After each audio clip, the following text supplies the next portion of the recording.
Trying to hold back this feeling for so long. And if you feel like I feel, baby, then come on. Oh, come on. Woo, let's get it on. Yeah. Let's get it on. Let's love, baby. Let's get it on. Sugar, let's get it on. Yeah. Woo-hoo. I got you, DJ. Sensitive people with so much to give. Understand me, sugar. Since we got, he said that microphone thing.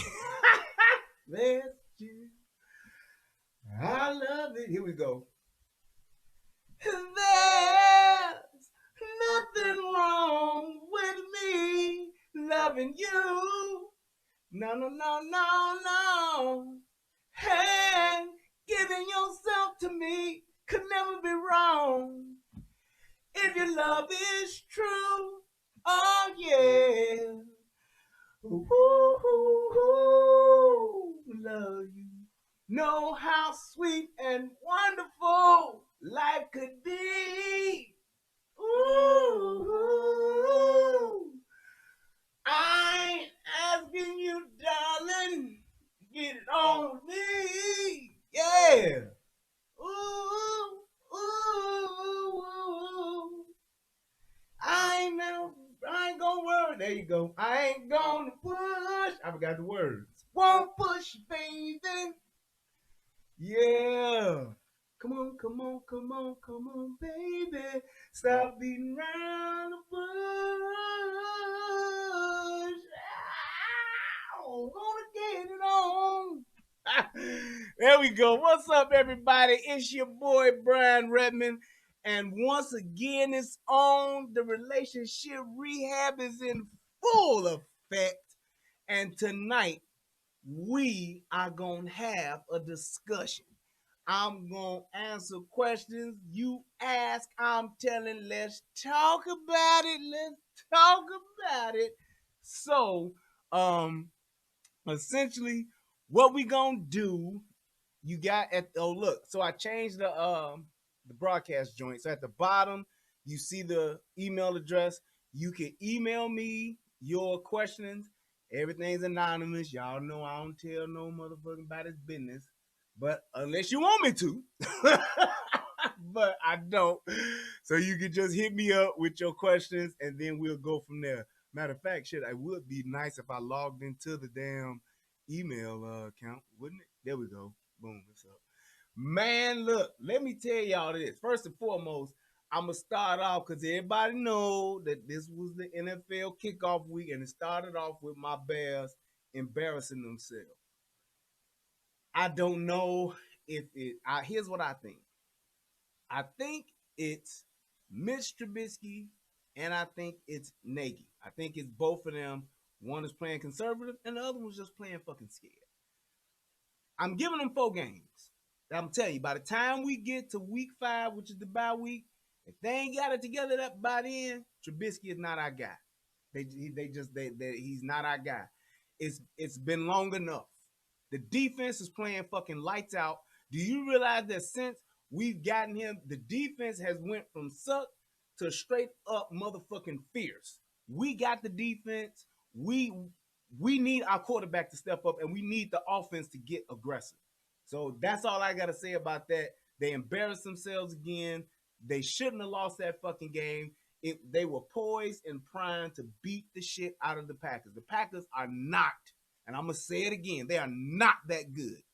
Yes, Aaron Rodgers is too legit to quit like MC Hammer back in the motherfucking early 90s. I give you that. He is too legit to quit. Yes, he is. But it's a lot of other suspect players on that team. That team is not as solid as they are. They have, as people portray them to be. They have been suspect for the past 3-4 years, which is why they ain't won shit. I'm just saying. Now, moving right along.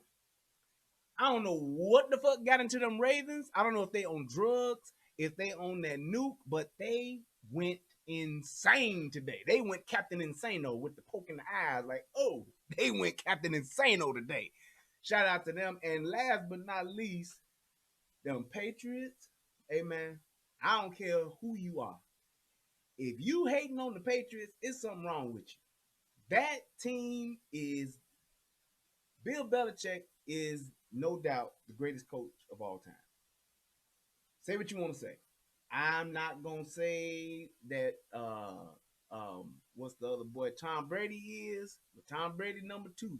My number one quarterback all time is Joe Montana, number 16, San Francisco 49ers, baby.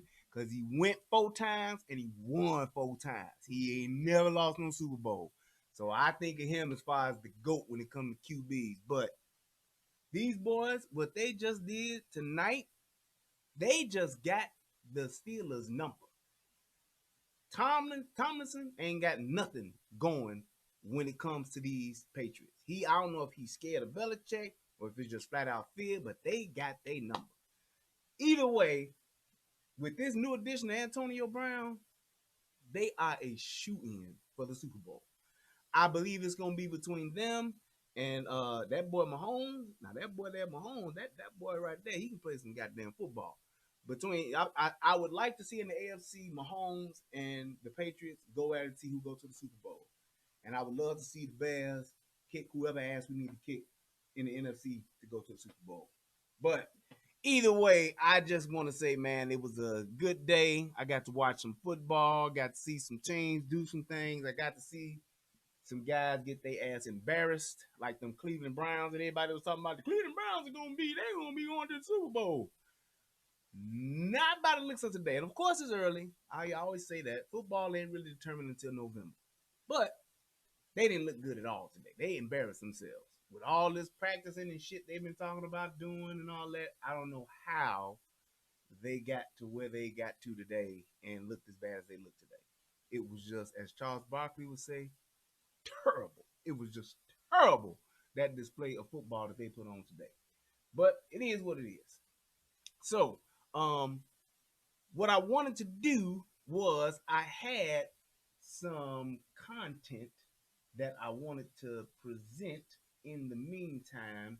And if we get some questions in, then great. And if we don't, we still got some conversation.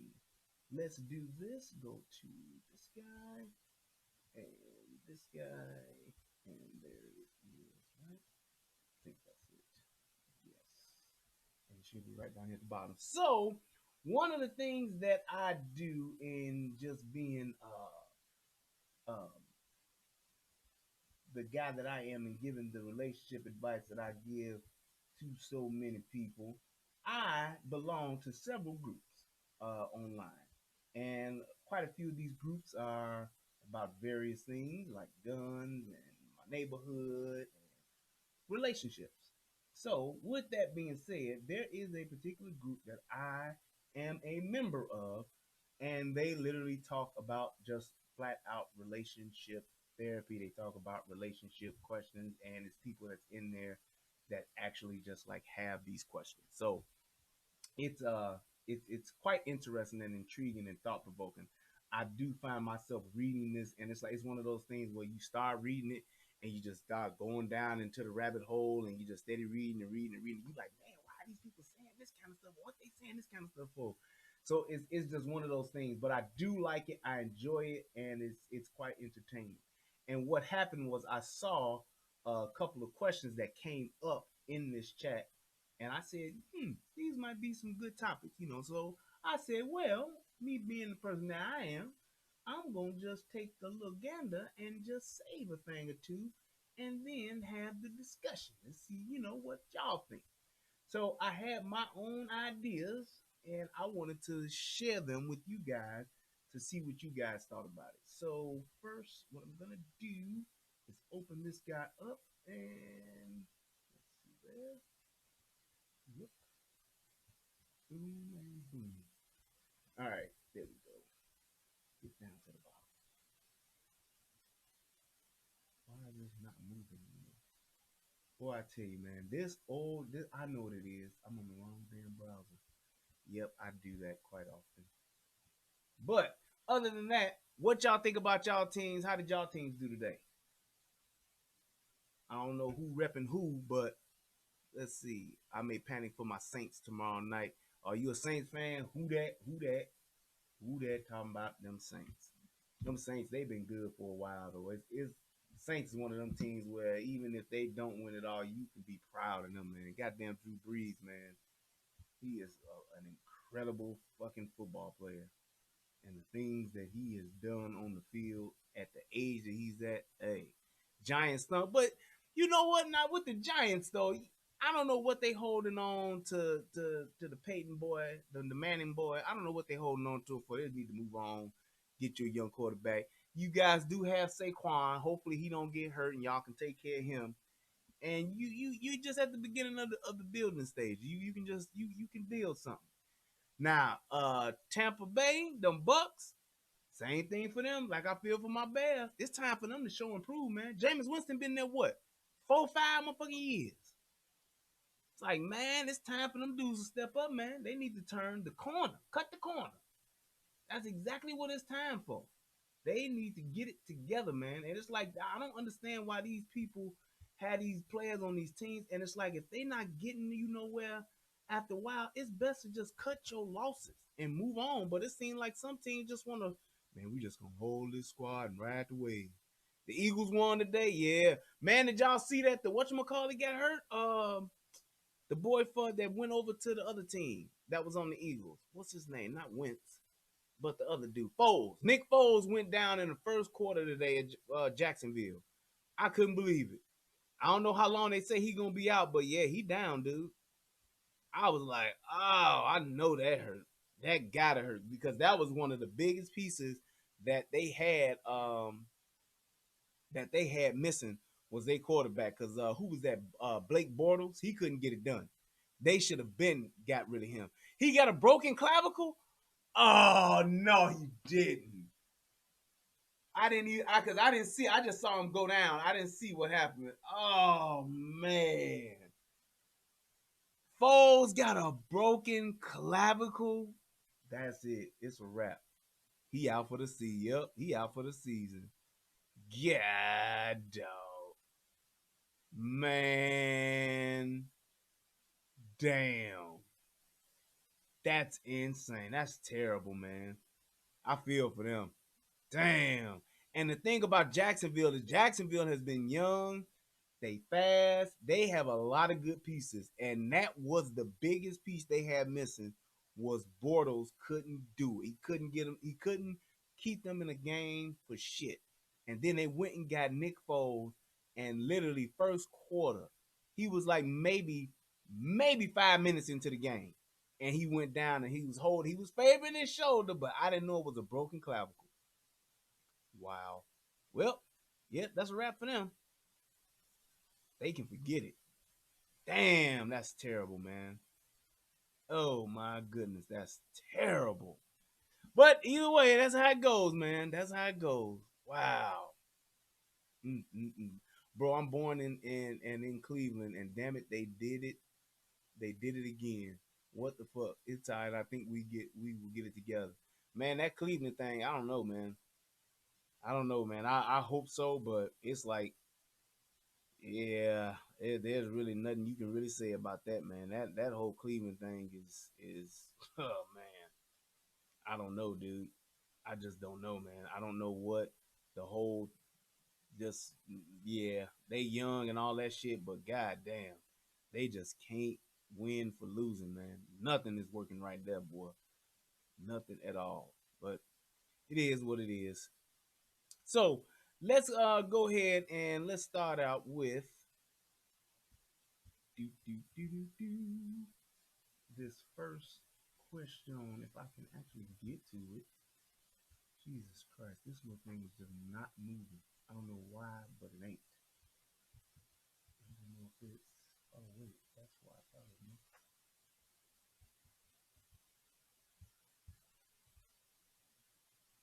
It won't do it. Whatever. I can't scroll down. Awesome. So here we go. All right, you know what? Let's just freestyle it from here. So I'll go with this, Snuggles. Why don't black women look at black men like protectors? Well, I'll say this.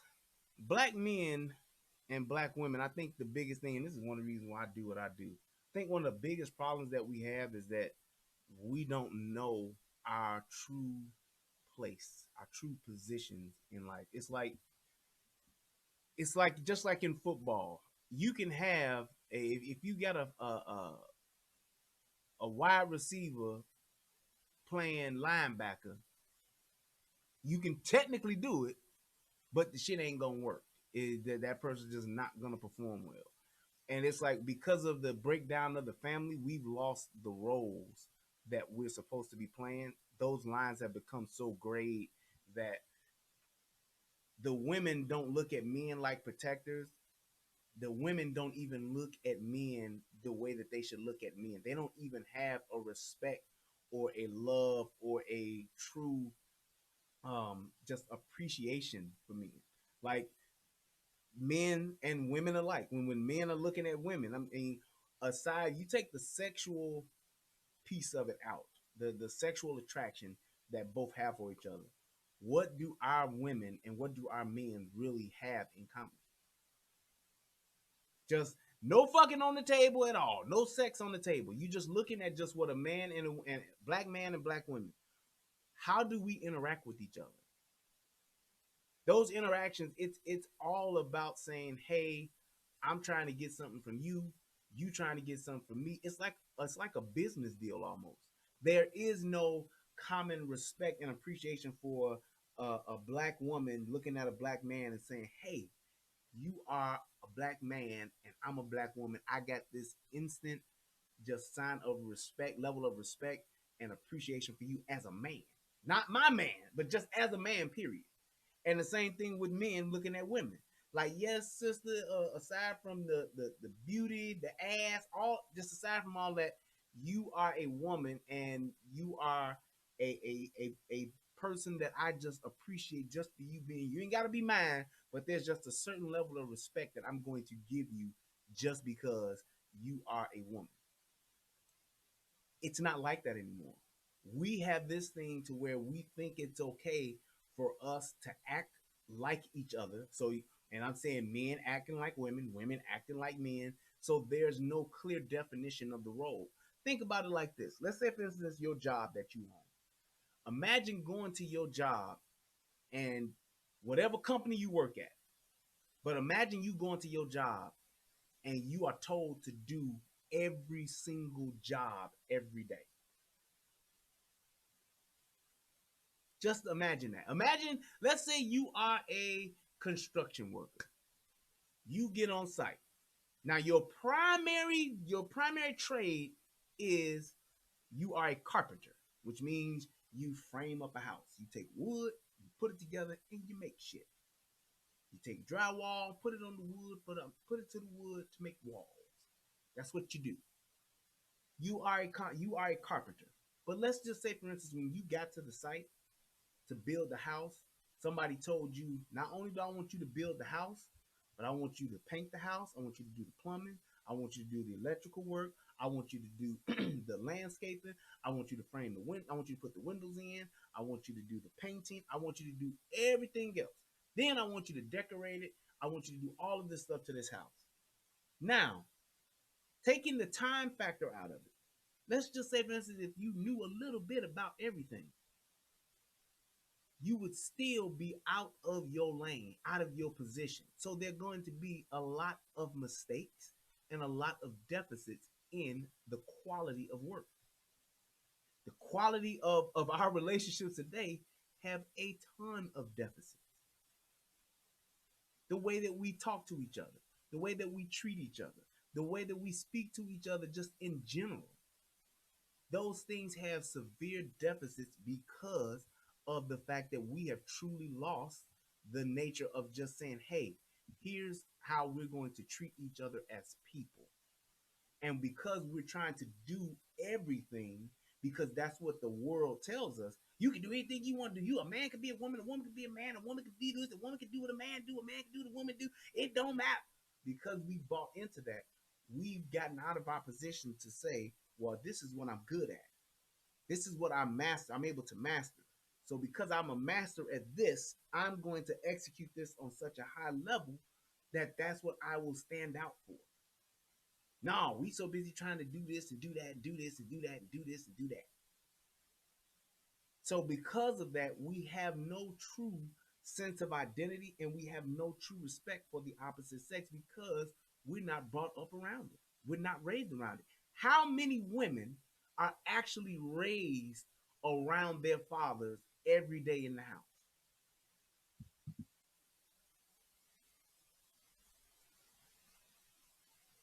How many men grew up with their father every day in the house?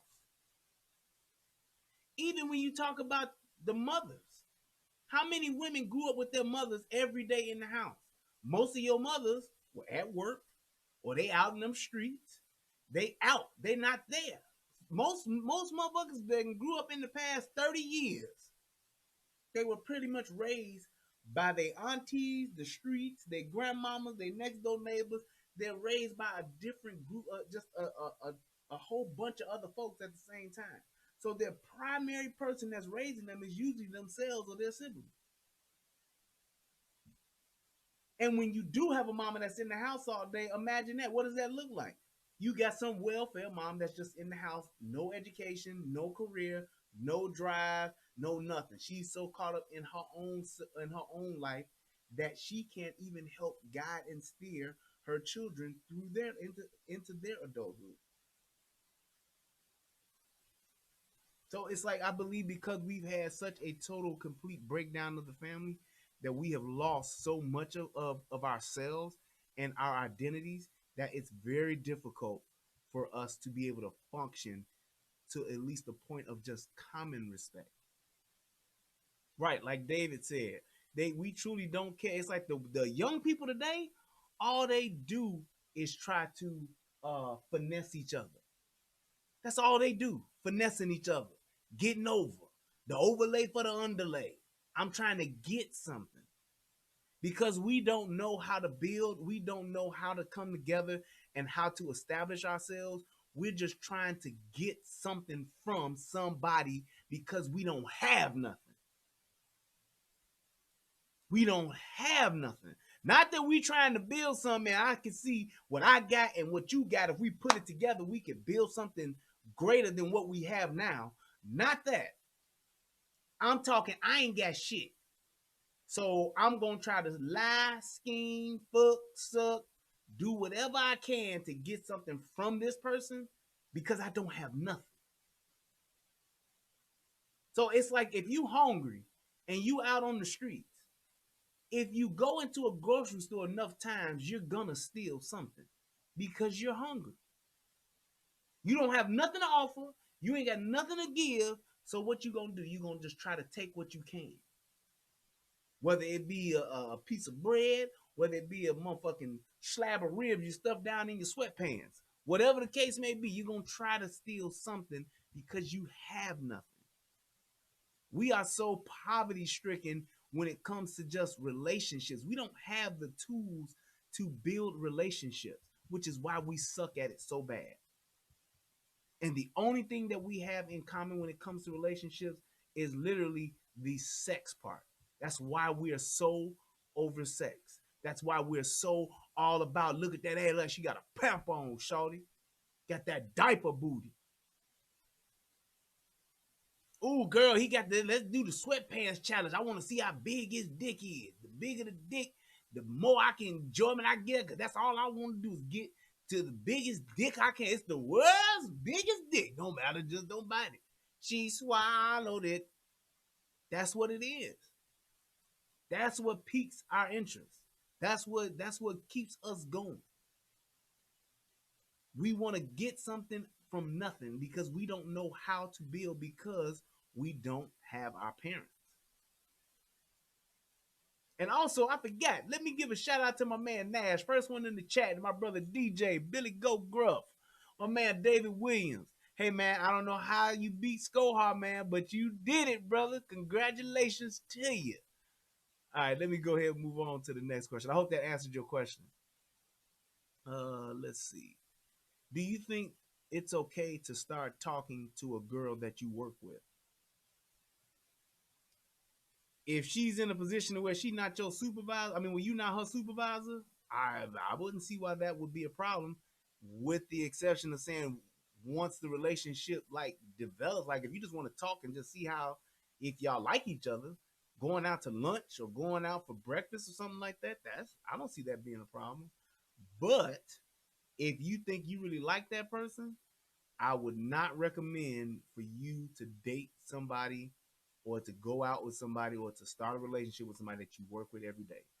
Reason being is that it tends to, especially in the beginning stages of an environment like that, you guys tend to you will be seeing each other a whole lot every day, damn near. People will notice, people will get in your business, and you can have problems by being unprofessional at work because you so infatuated with this person. You in that new part of the relationship, it's like you just keep I see you. I want to be with you every chance I get because it's new, and you can get into a situation to where you are being so touchy feely and lovey dovey that other people may get offended by it, or you can get to the point where you begin to become unprofessional with it. And if you will, and if you take shit too far, you'll be doing things like sneaking and fucking at work, which is something where you can fuck around and lose your job. So if you do, I don't know if this is like your career that you in or this is something that you really want to do. If this is a job that you really like, I wouldn't recommend it. I wouldn't recommend it. Once you saw that you like this person. Now, if you just want to go out with a person, I'm cool with that. Just to go out and say, hey, we can have lunch. Hey, I like her. If you like her and you see that you can see yourself, pursuing a relationship with that person, then you need to leave or she needs to leave or something because that shit's gonna go left or it can go left. There's very few relationships that have been able to survive the workplace.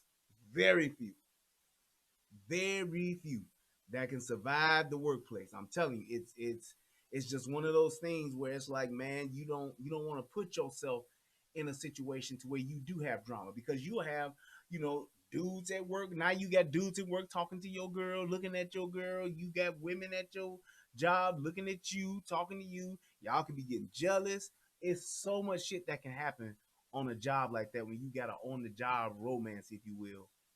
I would tell you not to pursue it to that level. But just going out, having lunch, having breakfast or something like that, just to see if y'all like each other, why not?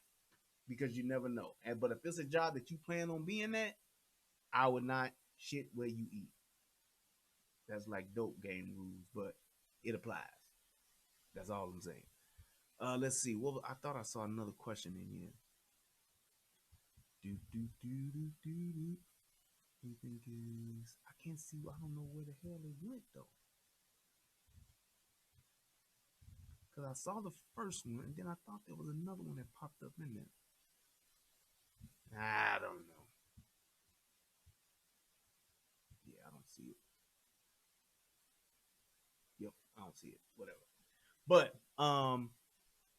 yeah, I would definitely just say, hey man, that's real, real, real, real, real, real, real, real, real, real dangerous. So just be very careful, man. And it is what it is. But hey, you could find the one, and if it's at you at McDonald's, you ain't gonna be there forever in that capacity.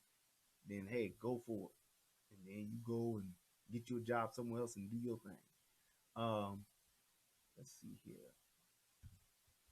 Let me check my email and see if anybody sent me anything. I don't think so. Nope. Question: why aren't people looking at marriage? Great question, CJ. People aren't looking for marriage because they don't see it. We don't see marriage. Think about it like this. People that are my age or just young people. When was the last time even let's take it a step further. Let's look at social media. How often do you see people having the desire, just the desire to be married? How many people, how many times do you see young people talking about one day getting married? You will have your average young girl will be more inclined to have a child before she has a husband. Young girls today are more inclined to have kids before they have a husband, before they have a marriage, before the person that they would spend the rest of their life with parenting the kid, they would rather have the kid first before they actually have a relationship and pick the right person to have a kid with. That's just like the nature of what it is in today's world, how we look at relationships. There used to be a thing to where you looked at a marriage as a business deal. You looked at marriage as a building block.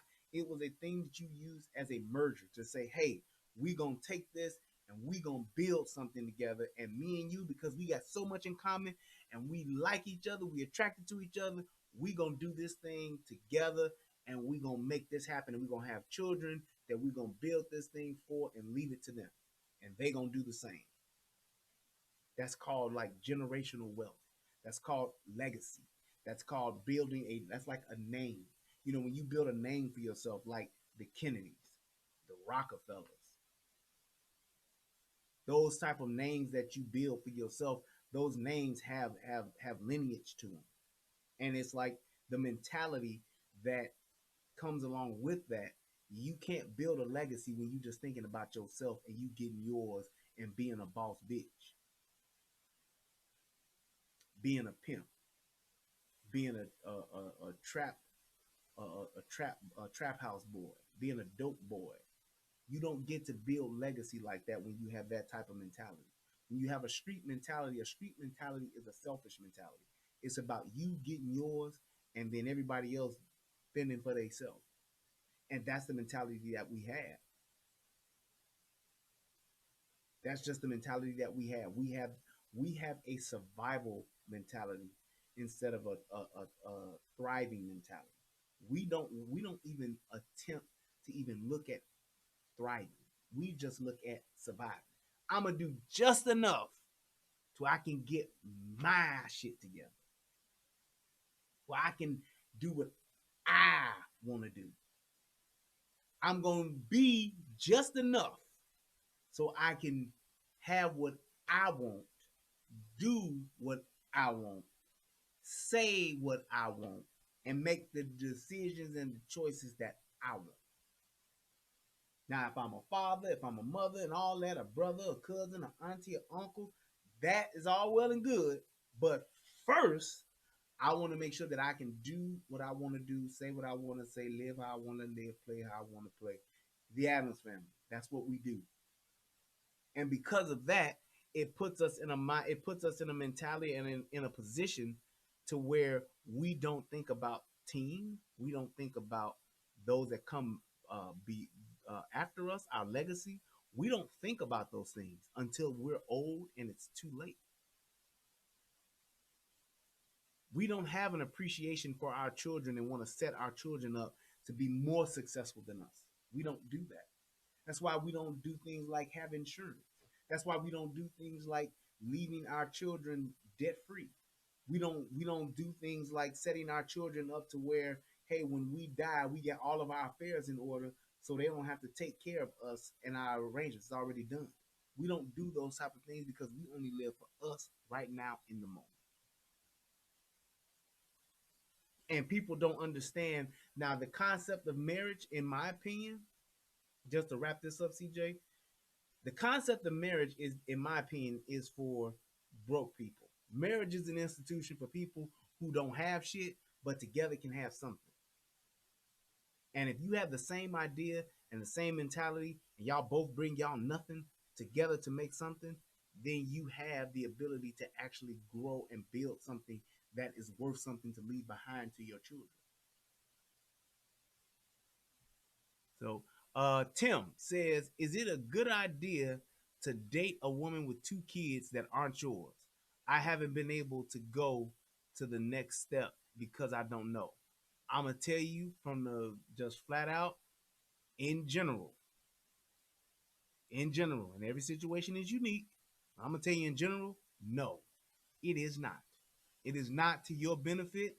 It is not to those children's benefit. It is not to the benefit of a healthy relationship and to your life. I'm speaking on your behalf, Tim. It's not a good idea. It's not a good idea because there are too many variables and there are too many things that come out from that you have no control over. When you get into a relationship like that, you are put at a severe disadvantage and you have a lot more variables that can cause you to not come out of the relationship in a good way. Most women who have multiple children, who have kids by other dudes, it is usually because of the bad decisions that they've made in life that have led them to that. Those women that make bad decisions tend to make bad decisions consistently. And that is usually because of how they were raised. And that's usually because of their lack of parenting, whether it be a father, whether it be their mother, whether they've been abused, all of those different things. Because of that, you're now entering into a relationship with somebody who is not necessarily grounded or have a strong foundation to build a relationship with. So now it comes down to this. Do you have the tools to be able to build a relationship with somebody who has obviously some deficits when it comes to being in relationships? And do you have the tools to be able to navigate not just yourself, but her too through that process, through life? Most people don't. Most people don't.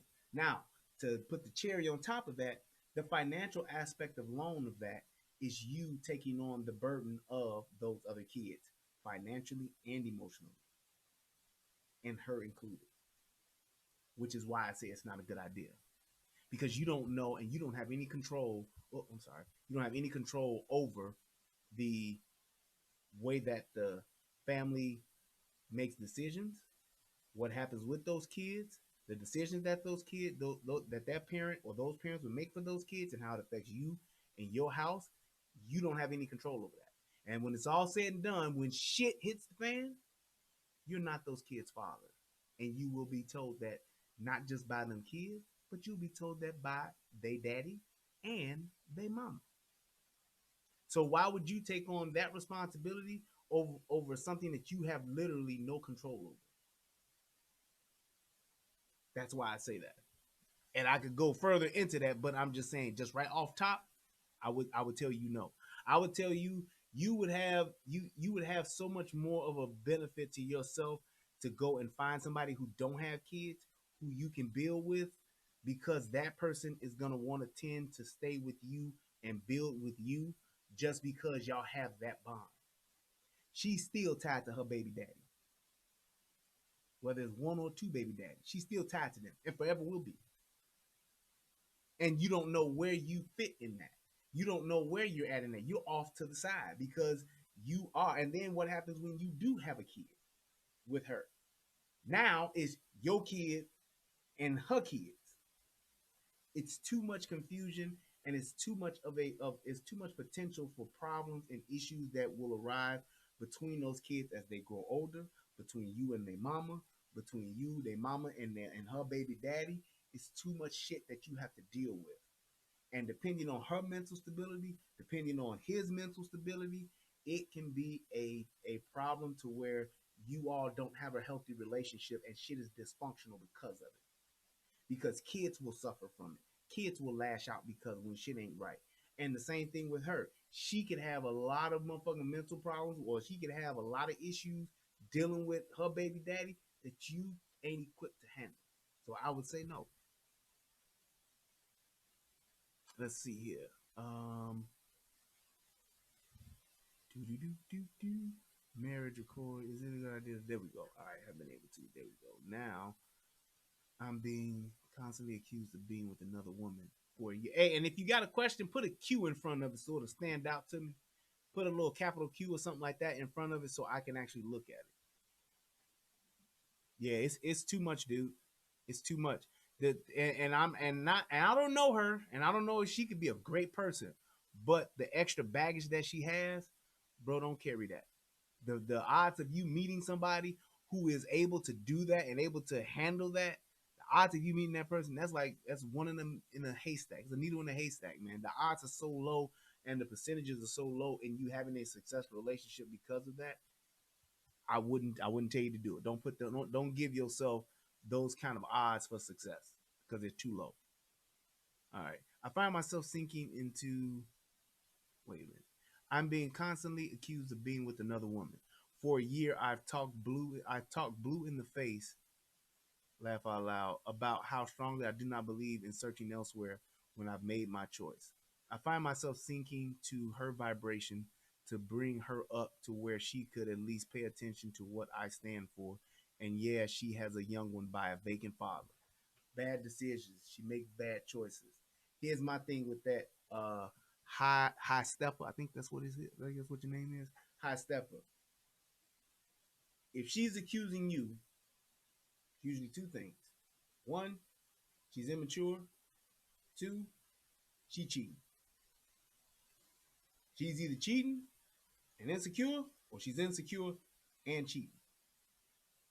My thing is this: get to a point in your relationships to where what you want out of a relationship is more important than what the other person wants.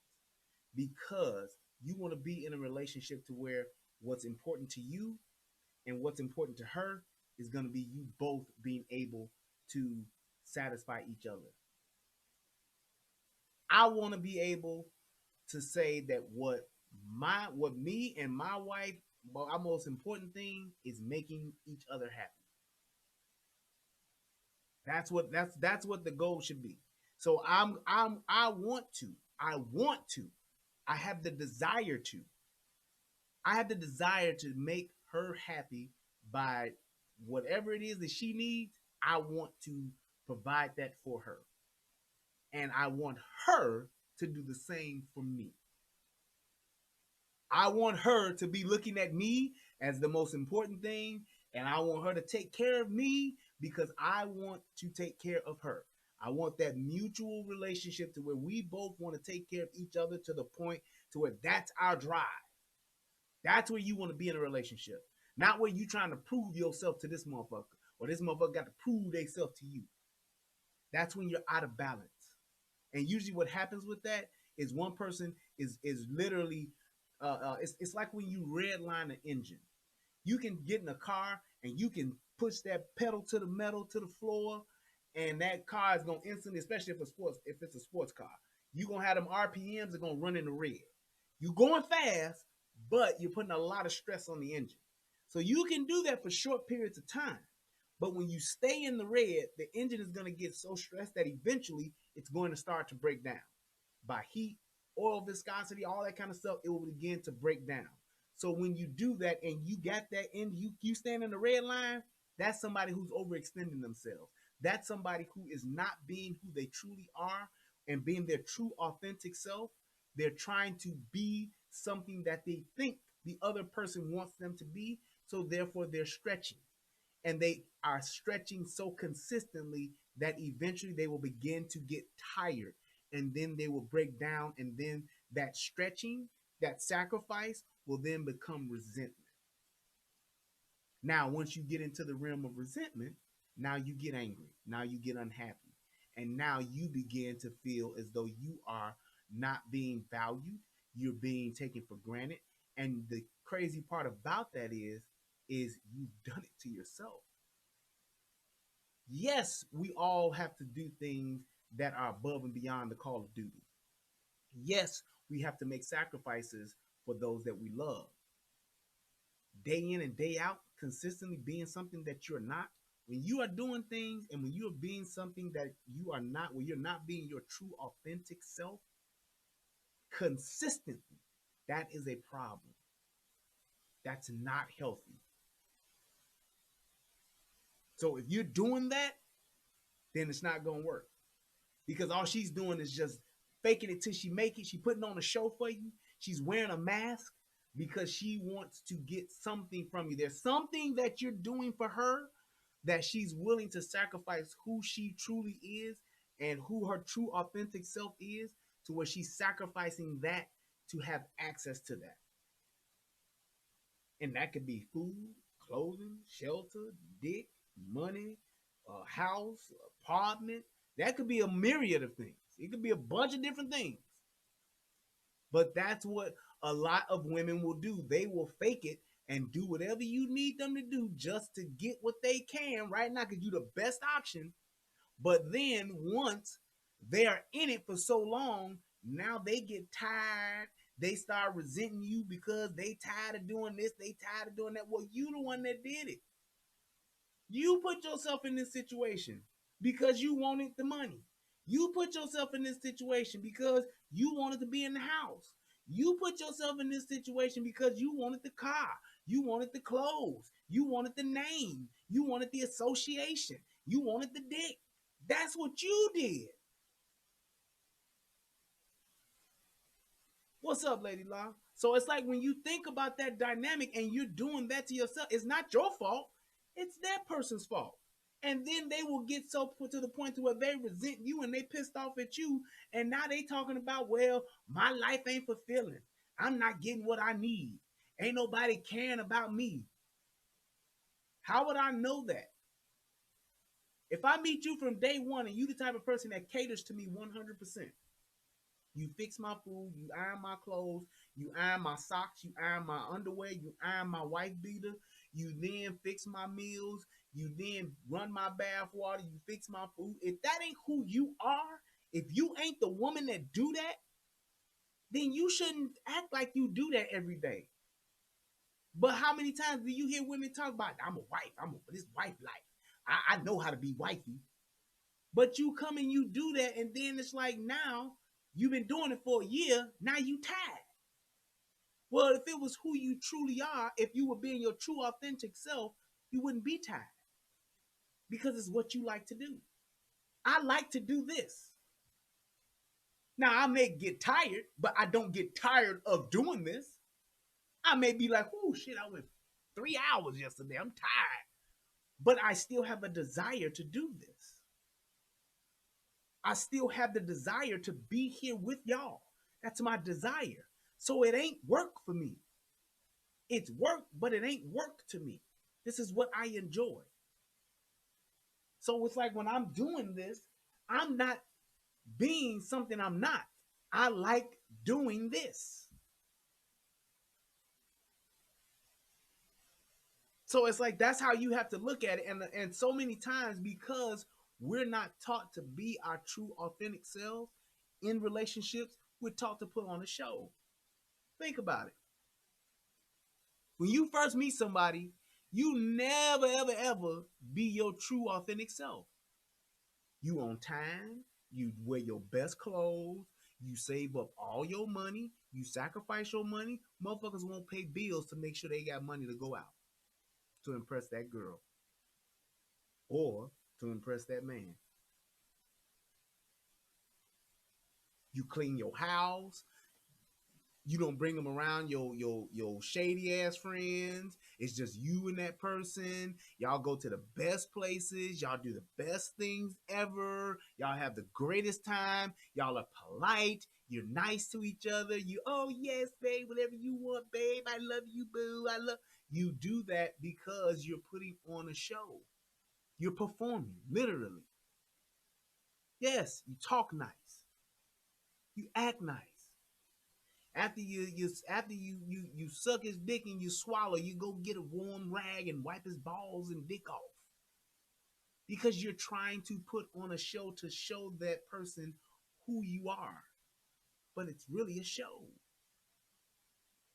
Then, once y'all been together for 6 months, the real you starts coming out. Y'all start cussing at each other. Y'all start farting around each other. You don't be scared to take a shit in the same house. You see that this person's shit smells terrible. You see that this person don't clean the fuck up.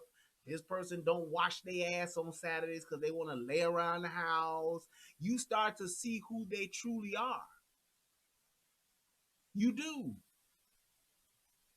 You really do. And then Now you've gone from being in the audience watching the show to where you got a backstage pass and full access to the artist now. So now you just after, and we're talking about usually this don't even start until the first 6 months. Now you've been in this thing 6 months, time, energy, and resources, 6 months. And now you're just actually meeting this person for the first time, who they really are. Now, take it a step further. If y'all ain't living together, you really don't know who this person is and how that motherfucker live. You don't know if that person, if they can cook. And then if they cook, how often do they cook? Do they like cooking? There are people that know how to cook and don't like to do the shit. I'm just saying that. So now, and that's why I tell people, I would say that I'm traditional and I'm old fashioned in a lot of ways, but I'm a true believer. Unless you are a virgin, both of y'all are virgins, I think people should live together before they get married. At least for 6 months to a year. Because you then will have an idea of what kind of house you're going to be in. And the reason why it used to work back in the day is because the roles were clearly defined. The man was in charge, the man made the decisions, the man, he provided for the house. The woman ran the house. She supported the man and she took care of the children. That's what it was. So I didn't have to worry about making decisions because I made the decisions and I took care of the house. Now, once I brought my money home, it went right to my wife. She paid the bills. She made sure the kids had the clothes and all of the food. She made sure we was eating. She went to the grocery store. She did all that. I was the hunter. She was the gatherer. But when you're talking about today's world, you absolutely should live with each other because you got two motherfuckers who don't want to be told what the fuck to do. Now, they dated for 2 years, lived separately for 2 years. Now they done got married and now they in the same house. Well, now you got two motherfuckers in charge trying to be in charge.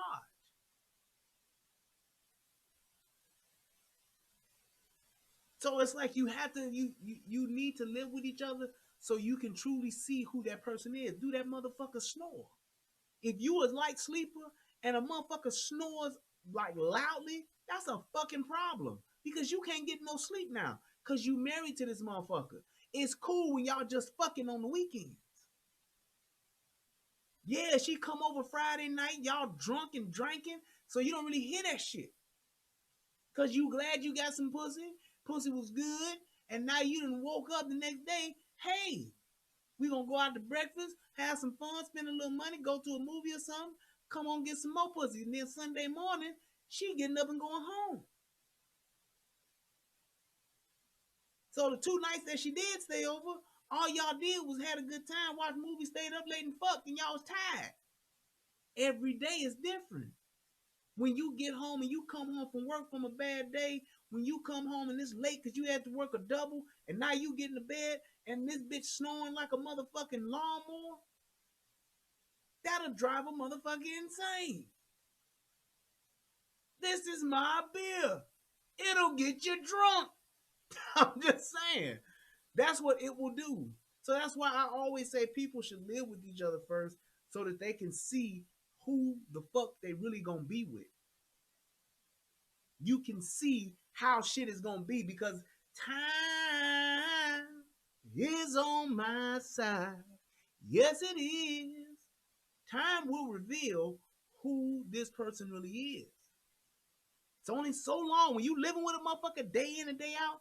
It's only so long they can put on the show before you really get to see backstage and what's happening and see who the artist really is.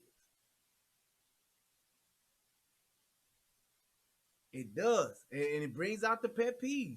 I'm the type of person, I have pet peeves. And here's the thing too: the older you get, the harder it is to mesh your lives together.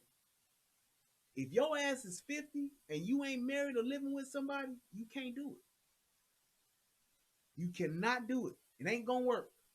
The shit will not work because you are so set in your ways. You are so used to having your own space. You are so used to not compromising that you've done it to the point to where you can't. So you moving into a house with a motherfucker, sharing your space with a motherfucker, having a motherfucker being in your area and not having that time apart, it will ruin a relationship. I tell motherfuckers all the time, you can fuck around and be an independent motherfucker all you want, but you better be married by the time you 45. You better have that one who's the one on deck and in the batter's box by the time you 50. Because if you don't, it's gonna be a problem. It's gonna be a problem. So that's why I say that. Let's see. Let's go back up here because I saw another question. I saw why aren't people looking for marriage? Is it a good idea to date a woman with kids? Yup, marriage, according to social media, is about the attention and respect, what they call actual lifelong, than the actual lifelong bond. Yeah, I agree. I'm being, yep, okay. I find myself single, yep. So basically, because people are selfish as fuck. Yes. All right, let's go back. Harsh reality. Tried and true method. Used to be me and my husband. Yeah, I think that's it. No lie. We talk sweetly. Yes. Cool. You did pretty good, man. We just at about an hour. That's what's up. That's what's up. Any questions that I miss anybody? I don't know. So here's let me see if I can wrap it up. If I miss somebody, then just repost it and I'll catch it. But here's my thing, because I truly believe that there is hope for us to reestablish our family dynamic, but it's gonna take a different approach. And here's my idea with this. The whole dating people that look like you, being with people that look like you, black man should be with a black woman. I don't believe in that anymore. The reason why is because I believe that because of the years of misaligned roles, I believe it's impossible for two people that are totally misaligned in their roles to actually realign themselves. If your car is out of alignment, you can't drive the motherfucker on the other side of the road and get it back into alignment, can you? No. You have to go to a place that has the tools to realign your vehicle, right? So I say that to say this piece. When you're talking about how can we establish the good values and morals and traditional family aspects that we had, that we used to be number one in, you have to start seeking and searching and connecting with those people that have those things. I tell people all the time, you need to be trying to date somebody that's better than you. You need to want to be with somebody that's better than you. Like Richard Sherman said, he was better at life than Skip is. Skip Bayless is. That's exactly what I'm saying. You want a family, find you somebody that has and comes from a family. Not no fuck shit. Not a motherfucker with 4 kids and you think, yeah, I can make them my family. No. Find you somebody that comes from a family. Stop asking the question of saying, do you fuck on the first date? Start asking the questions of saying, do you know who your grandfather is? Is your grandfather alive? Those are the things that you should start asking. Who is in your family? Like daddy around, mama around, grandmama, great grandmama, great uncle, great auntie. Start looking for those type of people that have those type of families, because then you can connect with that and you can build a legacy from that.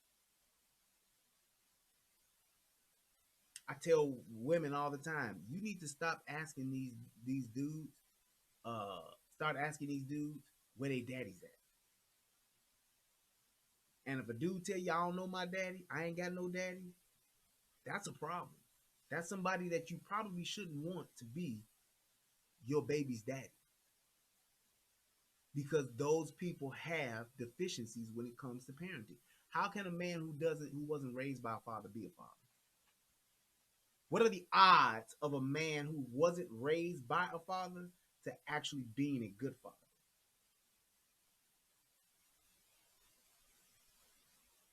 Just think about that. What are the odds of that? Out of a hundred dudes who did not grow up with a father in their lives, what are the odds of them being good fathers? Maybe 20%. That's being super nice. Not saying that they ain't shit niggas, but there's a deficiency there. There's a deficiency there. How they behave, how they react to pressure, how they handle stressful situations, how they engage in conversation with you, the things that they say and the way that they express themselves, being able to be vulnerable, being able to be emotional, being able to be honest. Most men know and learn about lying from women. Bitches teach niggas how to lie because they do it.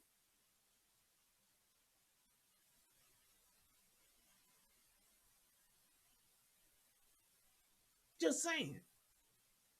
Think about it. Think about how the young men act today. Tell me they don't act like women.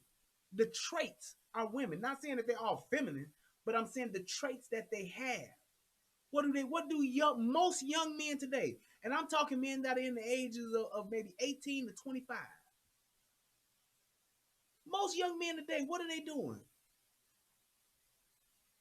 Trying to fuck each other's girl, and they're trying to either do or have a profession that is going to afford them a lifestyle to where they have a lot of money so that they can have a bunch of bitches.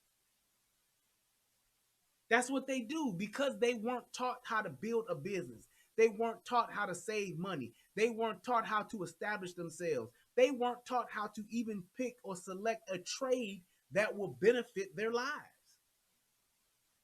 They weren't taught that because they didn't have an example of it. All they had was what? Women in their lives raising them that were getting over on another motherfucker, whether it be the government or whether it be a simp.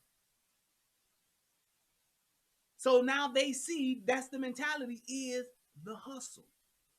I gotta, like David said earlier, I gotta out finesse the other motherfucker. I'm the monkey on one branch, got my hand on one branch, reaching for another. And as soon as I get a hold of that one, I'm gonna let this one go.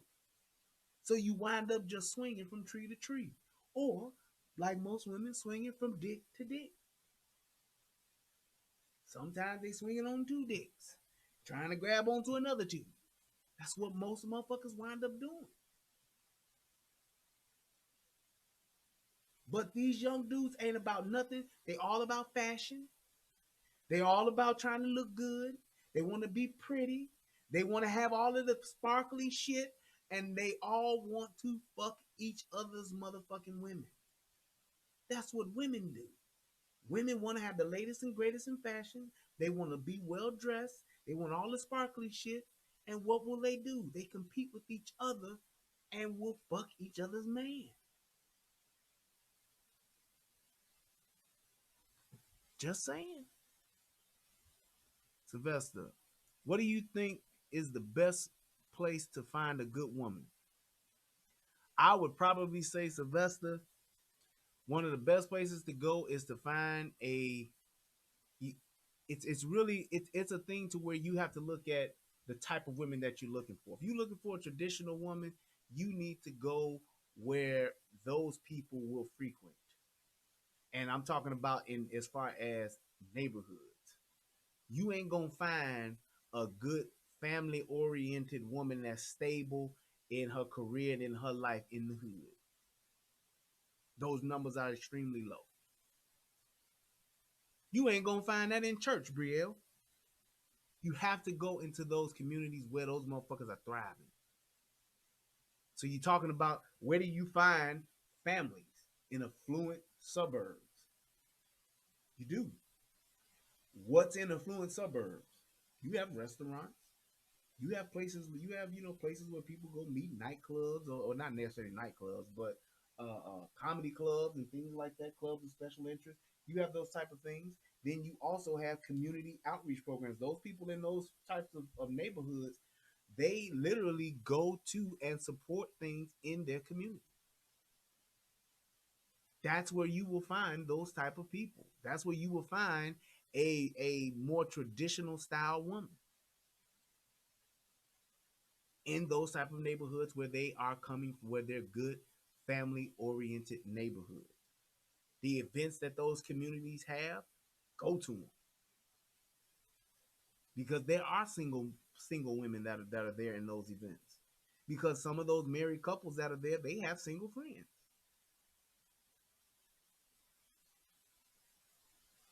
Just saying. So it's like you have to.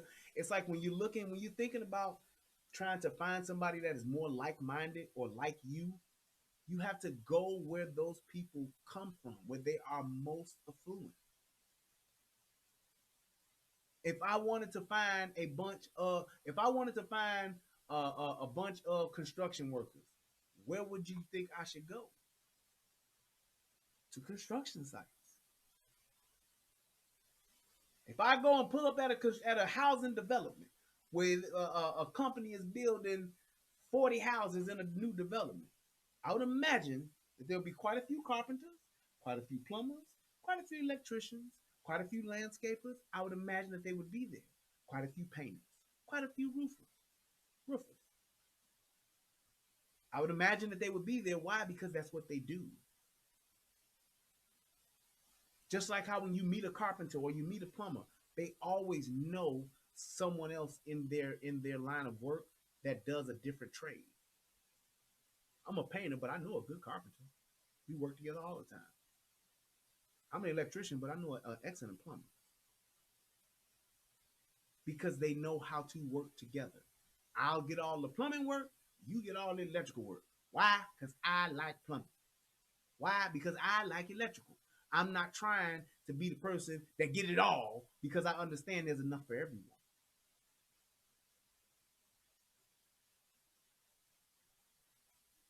It's just that simple. Do I think the decline in finances caused the decline in relationships in the black community? Nope, I don't. Because when we were sharecroppers, we knew how to stick together. So I don't believe that.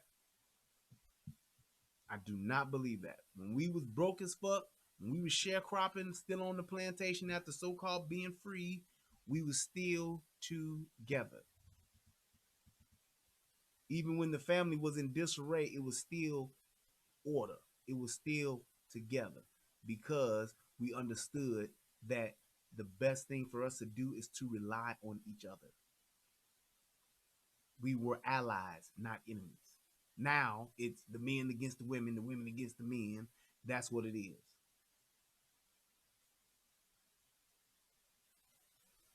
That's exactly what it is. So let me see who else had a question in here. I thought I saw a second one. Yes, I did. Haha. How to sustain a marriage when a spouse seems to be depressed, doesn't want help, and seems to believe divorce for the third time is what will make them happy.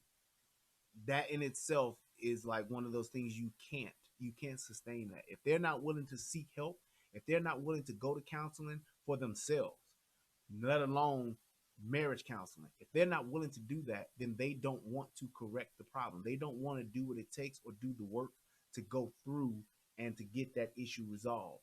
So what they will wind up doing is thinking that that is the answer. You can't stop them from getting to that point. You have to literally, as much as it's going to hurt, you have to let them go and do what they need to do because you can't help somebody who don't want to help themselves. We get that thing in us so hard to where we try to figure out. Hold on. Yeah, that's good. We get this thing in our minds to where we think we can help somebody be a better version of themselves when they're not trying to. They're not trying to. So it's like when you have that type of mentality, and that person thinks, or they just have initially they're depressed, so they're battling depression, but they're not seeing nobody, and they won't go see nobody. They're not trying to get better. They want to wallow in their depression. You can't fix that unless you're a psychiatrist and you're the person, you're a therapist, and you can help them get through that. You literally have the tools to navigate them through that. You can't save them. You can't help them. It's just like somebody who's strung out on meth, or who's strung out on crack, who's strung out on heroin. You're not a drug counselor, so how can you help them through their addiction? How can you help them deal with their addiction and you're not equipped to do that? You know somebody who you think is suicidal. You're not a suicide crisis counselor. You can't help them with that. Now you can hope that they will get help for that. You can try to direct them and give them some resources to get help from that for that. But if you don't have the tools, there's no way for you to build with that person to get them out of that. So you can't sustain that. That's basically saying you are this person. You built a company and you have a business with somebody who not only don't want to do their job, but they don't even want nobody to teach them or show them how to do their job. How can you work together? It's not possible. Let's see. Father finds it's true, but thank you. This is true. They are all like mama. Yep. I had two sets of parents. Let's see what that says. I had two sets of parents and was raised by my grandparents, uncles, aunts, and cousins. I was still able to shake clean. Uncle Sam turned my aggression to positive energy. Two sets of parents and my parents. Okay, I gotcha. Let's see. I don't believe black people care about each other. I agree. We don't care about each other because we're not taught to care about each other. We truly are not taught to care about each other. We are not taught to take care of each other. We're not taught to care for each other. Look at the black on black crime in the inner cities in across the country. It's literally people who don't give a shit about life. They don't give a shit about each other, especially those that look like them. They really don't. Church, no. You know what you gotta. Here's what you gotta look at when it comes to church. Church is like a hospital. Church is like for sick people. This is one of the things my brother Daryl told me. He taught me this. Church is for sick people. It's like a hospital. Hospitals for what? It's for sick people. Problem with church is that you have some people who don't know that they're sick, who are dealing with the sick. That's where the problem is. You have your preacher or your pastor that's there, and that pastor is there to help you navigate, to help you with your sickness, right? But those people that are around the pastor, those people that are the parishioners that's been there for 5, 10, 15 years, if those people are sick too and they don't know that they're sick, but yet and still they think that they are better than those that are coming in new to the hospital that are sick, then what do you have?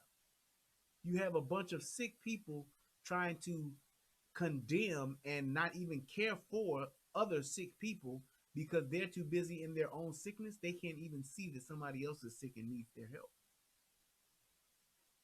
That's one of the problems with church. One of the biggest problems with church.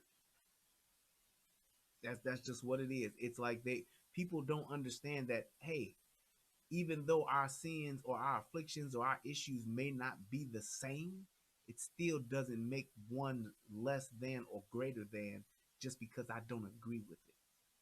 We get off into our feelings, especially as church folks, to think that, well, I only smoke weed.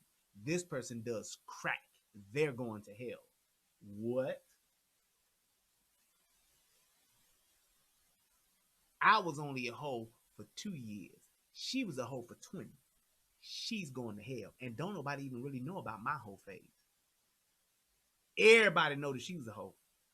So you think you can look down on that person more, and you were the person that was doing the same thing that they're doing now. It's just like saying it's like the murder mentality.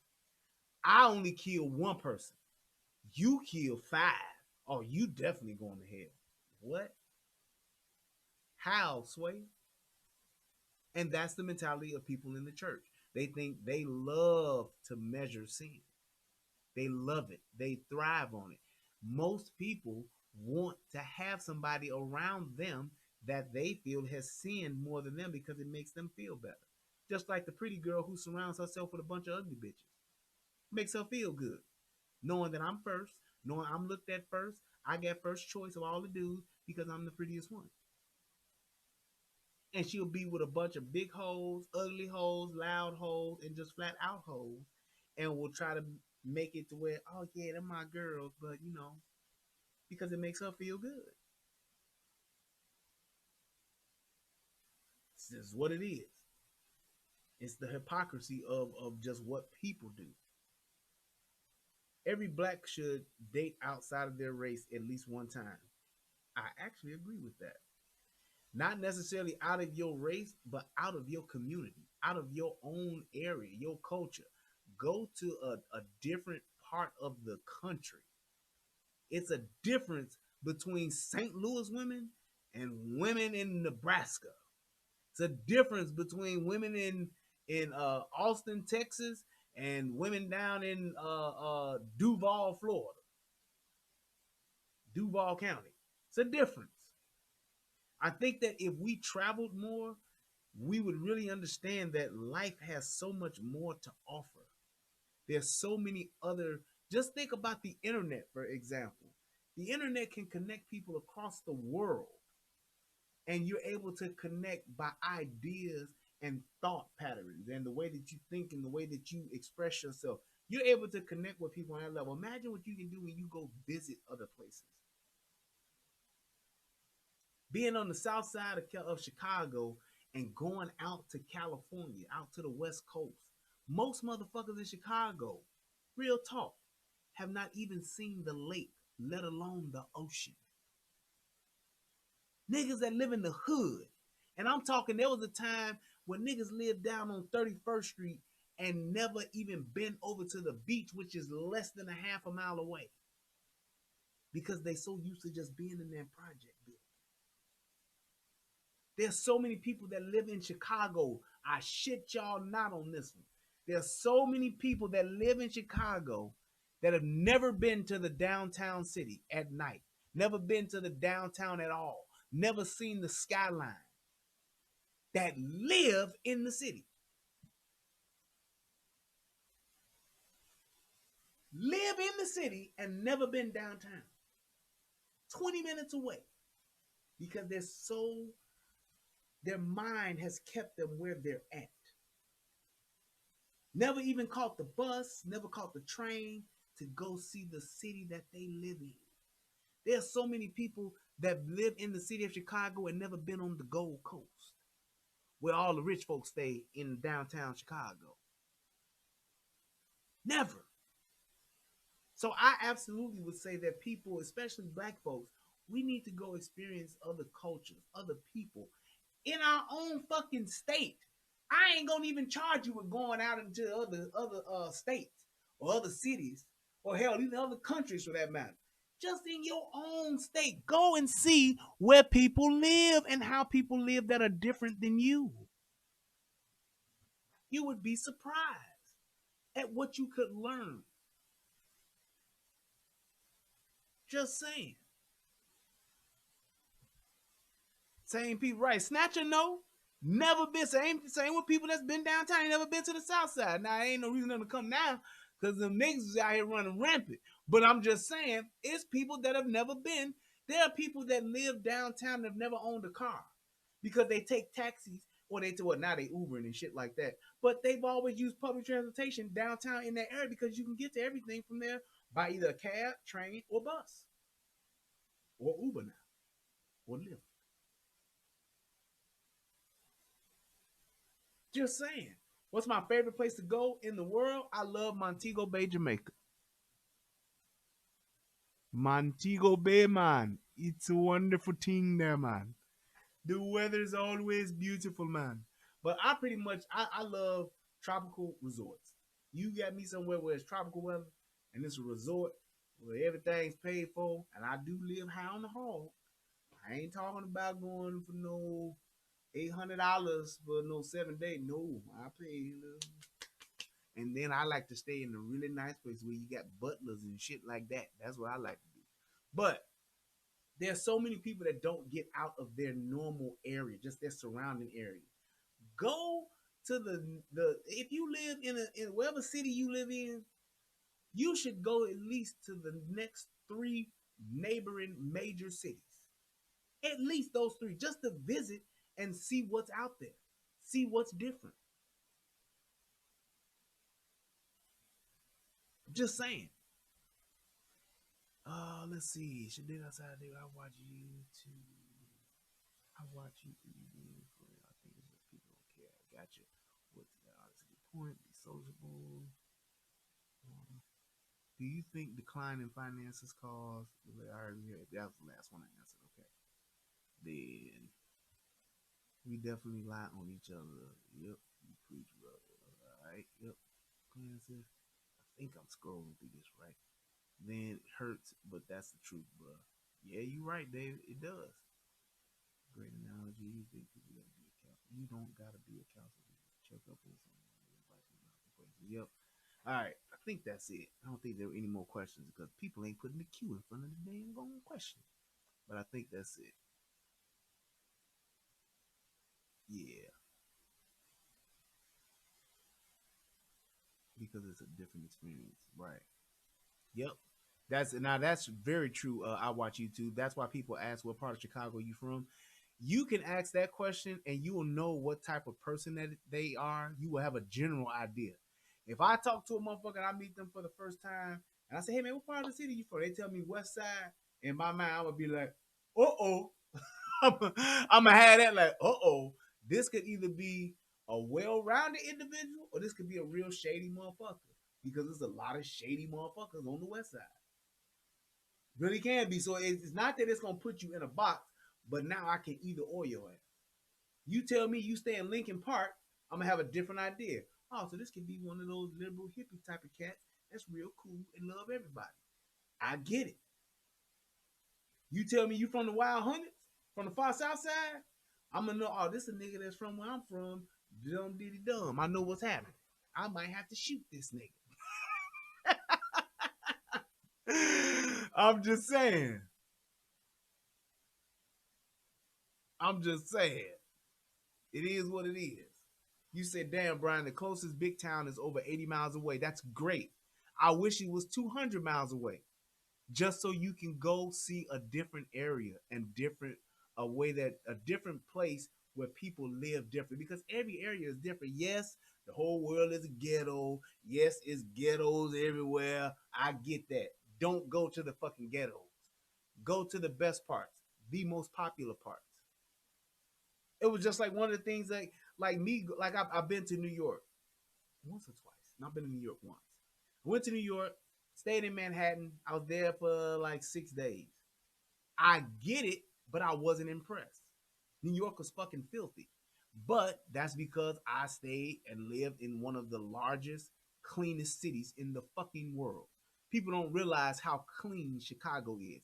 I remember when Chicago used to be dirty as shit. Back in the 80s, Chicago used to be fucking filthy. Like you see super rats running around downtown Chicago, like filthy. But in New York, like they put their trash out front. That to me is filthy because I'm used to Chicago where we have alleys.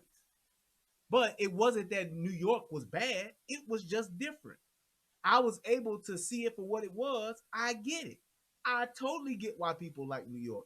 I get why people like being down there. Seeing that motherfucker lit up literally 24/7, it's always popping. I totally get that. Not necessarily my cup of tea, but I totally get the New York experience. Somebody be like, man, New York was so much fun. I'd be like, I can see that. Just like being in California. Went out to LA a couple of times. Out in LA, it's a great place to visit. I get it.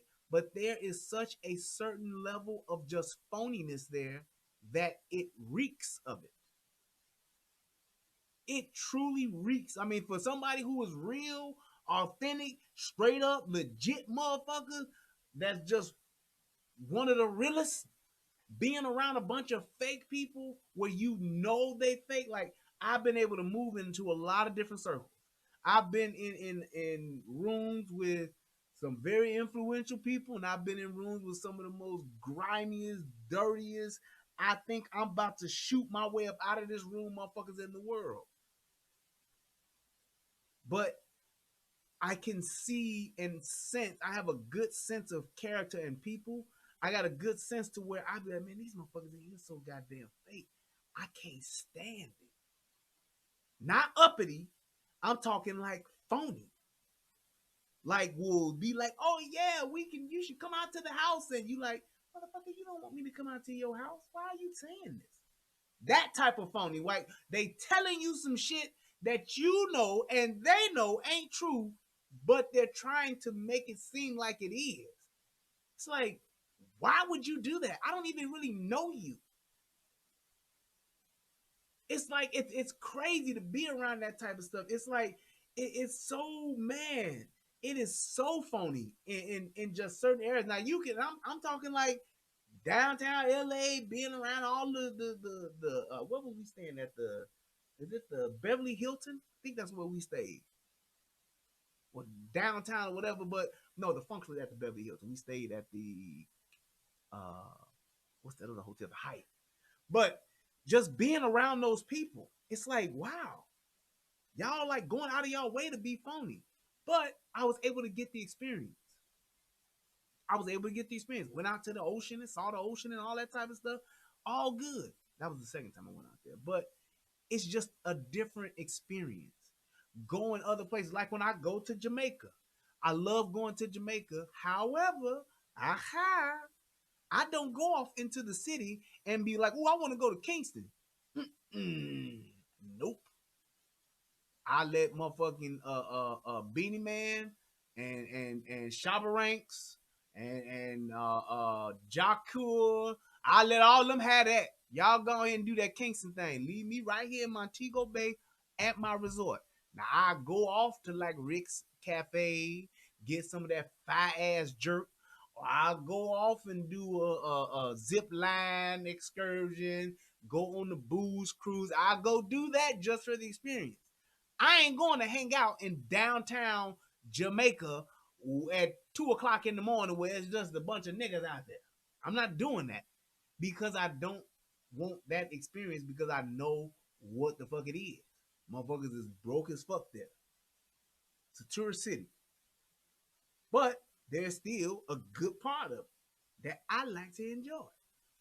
The hospitality. There's no language barrier. All you really got is just the accent difference. Those people there understand what the tourists bring to that area, so they have a certain level of respect and a certain way that they treat you because of that. And for some reason, in my experience when I've been there, it seems to me that when Jamaicans come across cool black people, they go over above and beyond the hospitality they extend to you because they see that. I don't like to necessarily be on the bougie side, but I do like to find the things in life because I've been around and had some of the bad things in life. It's I guess the hood shit that goes on in the world. I've done my share. I've participated and I've lived through it and I've seen it. So I understand what it is, but I don't necessarily want to live in it no more. I guess because you call me getting old, call me getting smart, getting wise, whatever the case may be. You right, Snatcher. I think everybody should go out of the country as much as you can because you get to see how other people live. You get to see the things that we take for granted as Americans. And that's why I tell motherfuckers all the time, I'll be the first motherfucker to call myself a black American. Because I'm not one of them motherfuckers that go over and be like, oh yeah, I'm African American. My roots are from Africa. I can't trace my motherfucking people past Mississippi. Real talk. Real talk. And obviously, the motherfuckers that got my ancestors over here didn't think too much of me, or well, not me, but of my ancestors, to where they allowed them motherfuckers to get sold and brought over here. Just saying. Just saying. So I look at where I'm at and I work with what I have. I'm not trying to attach myself to some place that I can't attach myself to. Unfortunately, our general and this is where the majority of black folks can't nobody trace their shit back to Africa. And if your dumb ass thinking that that motherfucking swab in your mouth DNA shit work, you a goddamn fool. You can't prove that shit one way or the other. But I can't trace myself back to that. So why would I? I would just start where I'm at now and take what I do know. I've taken my family tree back pretty much. I gotta finish that too. I pretty much traced my family tree back as far as I possibly could. And my people come from Georgia and Mississippi. That's it. As far back as I could go. I think we got a couple in Alabama. But that's it. I can't go no further back. So it's like that's what I identify myself with.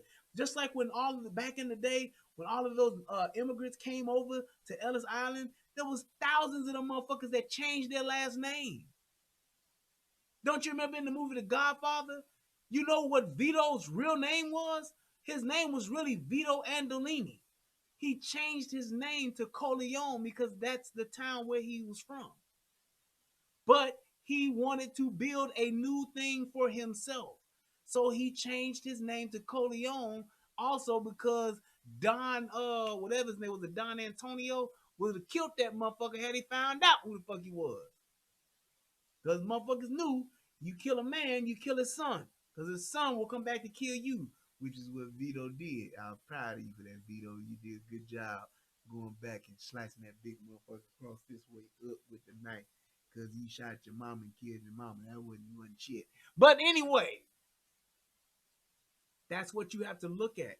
That's how you have to you take what you have and take those things and build from it. Build from that. You don't have to go back and say, I trace my roots all the way back to the pyramids of Gaza. Giza. I said Gaza. Goddamn. The pyramids of Giza. That's why I trace my roots back to. That's bullshit. You can't go back that far. Go back to as far as you can and say, this is where I start. I can trace my roots back to 83rd National in Chicago. That's where I'm from. Dumb diddy dumb. That's it. Because you have control over what you have control over. Control what you can. Control your control. It's one of the biggest things I learned in retail. Control the things you can. You can control the way you behave. You can control your behavior and your processes. That's what you control every single day. Control that to get to where you're trying to go. It is what it is. Brian, I'm done with trucking school now. Congratulations, Brielle. Glad you're getting yourself together, man. Building a life for yourself, brother. That's what's up. Cleveland is segregated as fuck. Yep. So is Chicago. And it's like, when you think about like just the think about the way that one of the things we just don't have, we get mixed up, is the way that we see how everybody else is doing their thing and doing for each other, but we won't do that for ourselves. I had a discussion with my uncle, and my uncle was saying he was talking about Donald Trump, and he was saying how Donald Trump is a racist. And I said, what has Donald Trump done to you that was racist? Couldn't name it. Then he said, well, I've seen what he said about other people, about other races. I said, what other races? He said, like the Latinos. He put the accent on it too, it made me laugh. He said, the Latino brothers and sisters. I said, tell me the last time you seen some Latinos, some immigrants or whoever from any other country coming over here standing up for black folks. Crickets. I said, not that they should, and not that I'm mad at them because they don't. I said, but do you realize that everybody looks out for themselves and their people first before they look out for us, except for us? I said, that's a problem when black folks are more inclined to go stand up for, and are concerned about other races than our own. And he tried to make it seem like there was a humanitarian piece to it. I said, it's not. I said, it's a thing of just saying what you and who you identify with should be your first priority. My children coming from any of you, my child comes before any of you motherfuckers. And they should. There is nothing that should keep any motherfucker out here in the world that should keep me from taking care and doing what I need to do for my daughter first. That's why I say when I see pictures of her, when I see her on, when I comment on her pictures and stuff on YouTube, or I mean on Facebook, I be like, she's everything. She is. She should be. Not to say that I hate everybody else's kids. Not to say that I don't give a shit about other people's kids. But my kid is always first in the priority. So if my kid is struggling, my kid is suffering, I should be there for my kid first. Our people are struggling. Our people are suffering. And they've been here longer than the Asians, than the Middle Easterns, than the Mexicans or the Hispanics or Latinos. We've been here longer than all of them. So our priority should be to us first. Our allegiance should be to us first. Plain and simple. If white folks was oppressed back in the day, you didn't see them fighting for blacks first, did you? You saw them fighting for themselves first. We got to fight England. Fuck these niggas. We ain't worried about them second. We got to fight for us. That's what they did. Their families had common goals with other families, which allowed them to raise up their own nation and do what they did. They came over here and murdered a bunch of Indians to have their own shit. Whole nother discussion for a different day. But the fact of the matter is, they did what they needed to do to assist their immediate condition first. Black folks is trying to stand up for AOC, that other Muslim lady who came over from another country to come over here to talk shit, and we standing up for her, but she ain't standing up for us. When's the last time you seen her on the inner city corner talking about some kid that done got killed? When's the last time you seen her standing up for some black motherfucker that done got shot? You don't. When's the last time you seen some Middle Eastern motherfuckers or some Asian motherfuckers at a candlelight vigil for somebody who didn't get shot down in the street?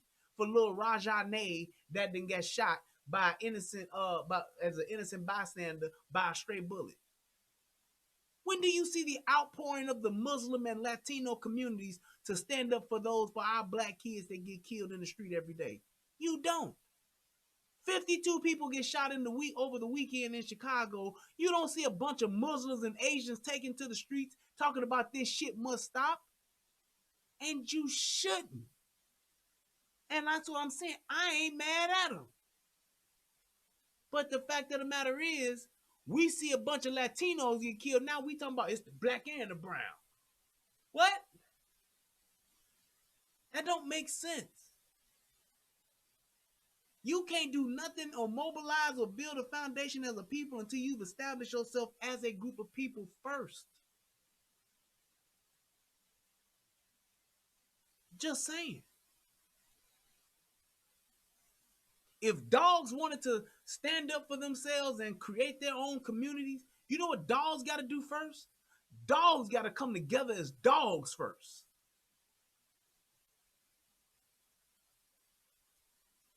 Dogs got to step up and say, we're going to establish our own self first, our own base first. Then we can go and try to fight for other animals in other communities. We ain't going to try to get the squirrels together. We're going to get the dogs together. Us dogs got to get us dogs together first. The dogs ain't trying to unite the dogs and the squirrels at the same goddamn time. It wouldn't work.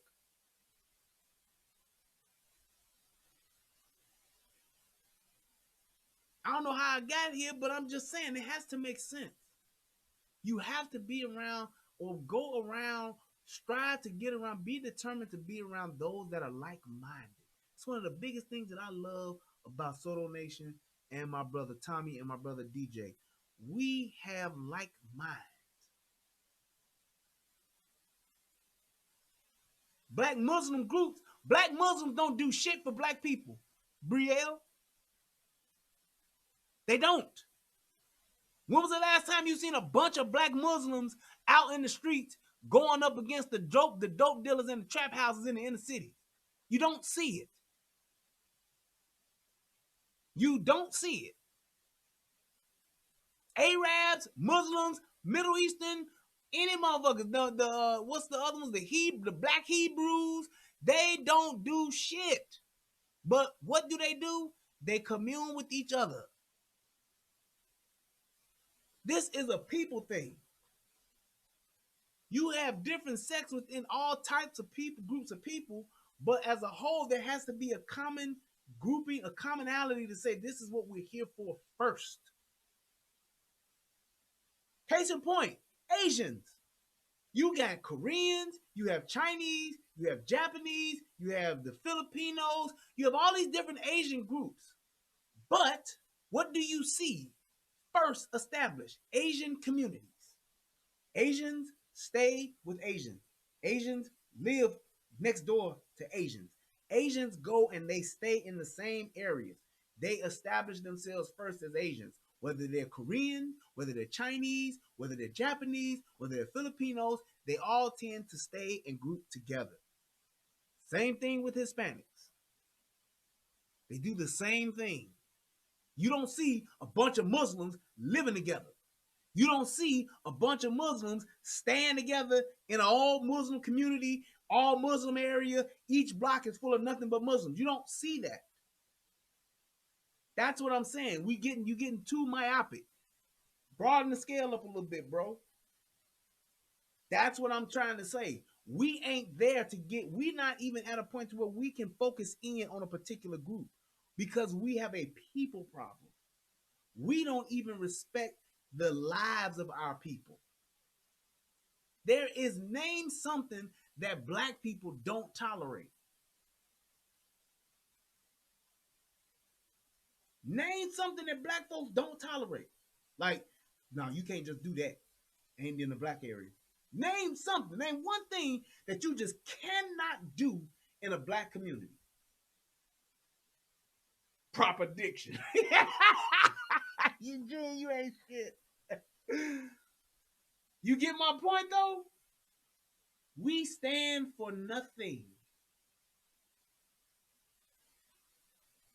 We stand for nothing. Do you realize that the amount of violence that goes on in a black area, a black inner city neighborhood, a ghetto or a hood, whatever the fuck you want to call it, there is nothing that is off limits.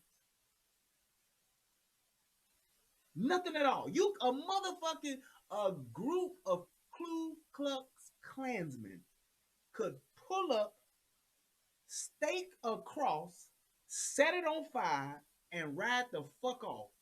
And niggas ain't gonna do shit. But Facebook Live it. The whole hood don't even love Jesus. They don't. You see black Christians for blocks in the hood. That's just the base. You see Christians everywhere. They're everywhere. There's no difference. There's no difference. There is not one thing that you just have that's established. Can't do that. You just can't do it. Even when you talk, even you can take it as far as just name calling. Do you realize you can't go into no other community and call them motherfuckers out their name? You can't go where Hispanics live and call them motherfuckers wetbacks. You will get your ass fucked up. Because Hispanics don't call each other wetbacks. You can't go into Asians and call them motherfuckers a bunch of chinks. Because Asians don't do that. You don't go and see Jews talking shit to each other, calling each other kikes. They don't do that because they have a respect for themselves as a people. Ain't about, oh, you this kind of Jew, or you this kind of Jew, you this kind of Asian, you that kind of. Nope. As a people, we don't do this. There isn't one. They don't do that. We don't have that. But yet and still, we so concerned about everybody else but ourselves. And we can't even establish just a basic common sense of respect and just acknowledgement of saying, hey, from now on, we ain't doing this. We ain't killing a nigga because he on my block. We not shooting this nigga because he took my girl. We don't even have that. We have no respect for each other's lives, but yet and still we want people to have respect for our lives. How does it look when we'll take to the streets because we feel that a police officer has killed a black person unjustly, and we see black people killing black people unjustly by the tens and hundreds on a weekly basis, and we do nothing? We won't even talk to the police about it.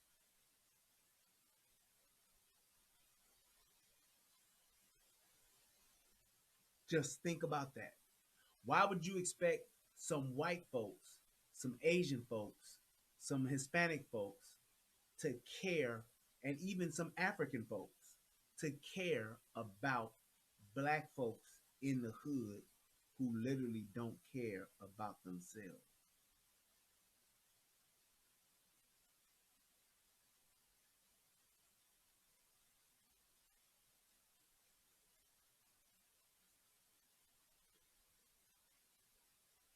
If you have a flat tire and you sit in your car and nobody pulls over to help you change your flat tire, is that those people who didn't stop fault, or is it your fault that your tire don't get changed? The tire is your responsibility first and foremost because it's your vehicle. Second of all, if you don't know how to change a tire, you should at least try. Because third, if somebody sees you trying to change a flat tire, they're more inclined to help you than to come do it for you. That's the nature of people. People are more inclined to help you do something as opposed to just doing something for you. I'm more inclined to help somebody that's trying to help themselves than to just do something for somebody, especially if I don't even know them.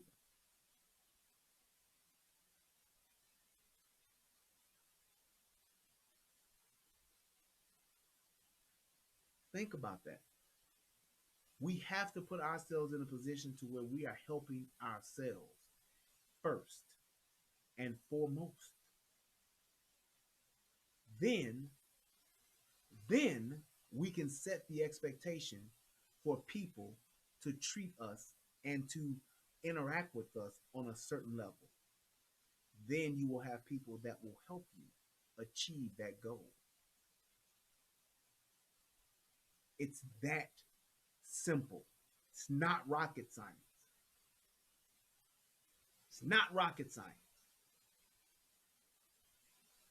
When you have a group of people that don't give a goddamn about themselves, why would you? Why would you?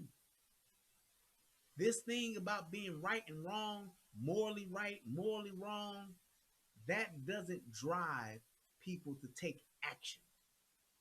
People will just notice and say, huh, I get it.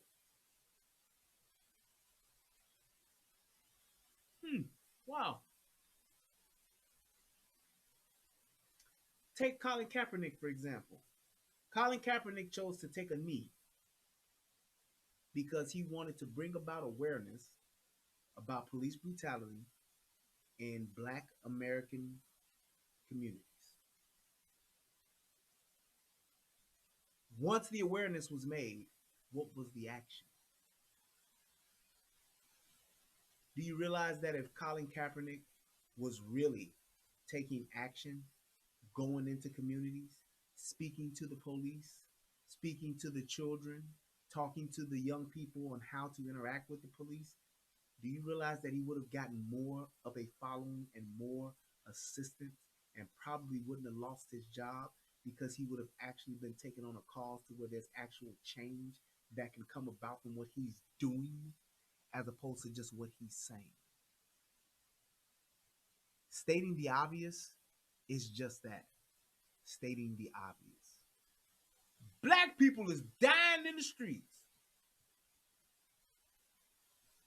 Tell me something I don't know. We know that. Okay, you're a celebrity and you want to bring a spotlight to it. with your light that you have, great. I get it. Now what? Where's the action, Colin? What we gonna do now, Cap? Oh shit, I don't know. I don't know about that part. You got a flat tire. I can see that when I'm driving by, sir. How about you get out and start changing the motherfucker? And because you're Colin Kaepernick, and I see that you're Colin Kaepernick, I just might stop and say, hey, Cap, I'm a 49er fan. You want me to give you a hand? Hell yeah. If I saw fucking Walter Payton, shout out to Wally P, rest in peace. If I saw Walter Payton out changing his fucking tire on the side of the road, I'm pulling the fuck over. Number one is because it's Walter Payton. Number two, because he's one of my favorite football players. And I see that he needs some help. Now, Walter Payton doing a fucking public service announcement saying, we need to help people that's on the side of the road with flat tires. Yeah, you right, Walter. Don't move me. Jay-Z didn't play black people. Black people play black people. Because we want Jay-Z to do what? Save us. That's our problem. Black folks always want a savior. We want a Jesus. Look, if you a Christian, you done had your one Jesus. You don't need no more. You don't need nobody to come save you. Jay-Z didn't play black people. Jay-Z did what was best for Jay-Z. And I get it. That's what he chose to do. That is not Jay-Z's responsibility, is to look out for black people. Because black people don't look out for Jay-Z.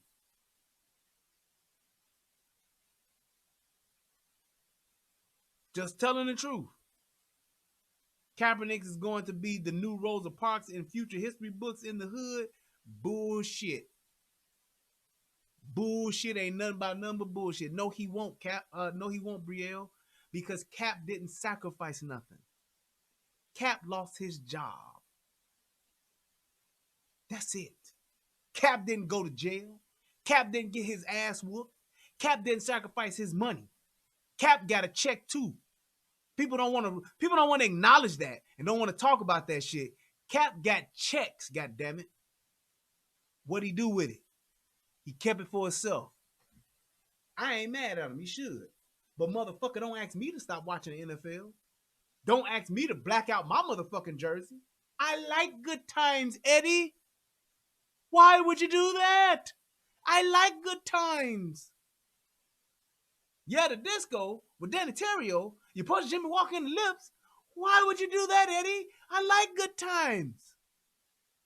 Just because you decided to go at the motherfucking team, you decided to go out for a cause without my approval, motherfucker, don't mean I gotta drop my shit that I like to do to help your ass to get a job.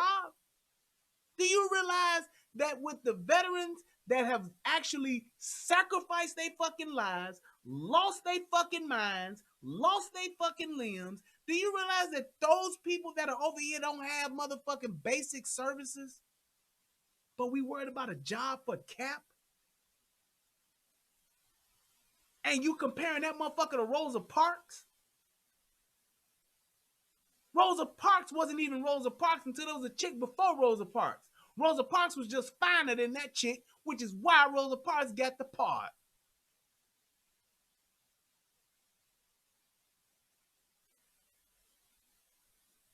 See, we don't want to acknowledge the hustle part of the game. There's a hustle to all of this shit. And Cap did do it out of selfishness. Cap didn't have no plan, and I ain't mad at Cap.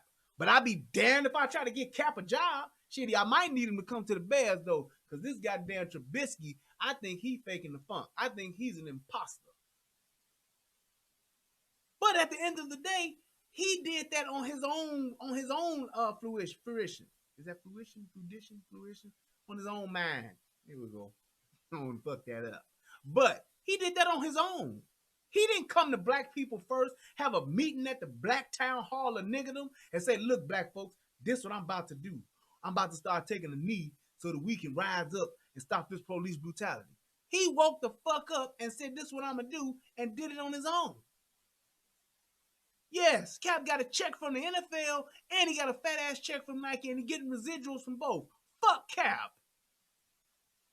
I gotta get up and go to work every morning and this motherfucker's at home.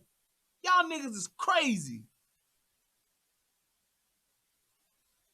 Motherfuckers is really concerned about Cap. Jay-Z played Kaepernick. He left Cap hanging out in the wind. What? A billionaire and a multi-millionaire? Hey man, I have no remorse. No remorse. You sitting back with your 1.2 billion motherfucker, 1.3 billion dollars? Have at it, man. And if you get to add another 500 million on top of that, more power to you. If Jay-Z get on the motherfucking NFL Super Bowl and put on blackface and red lipstick and soft shoe for 30 minutes, so fucking be it. That's the move he made. He owes me nothing. He owes niggas nothing. Niggas owe each other respect, and that's it. He ain't disrespecting me by going to get a bag.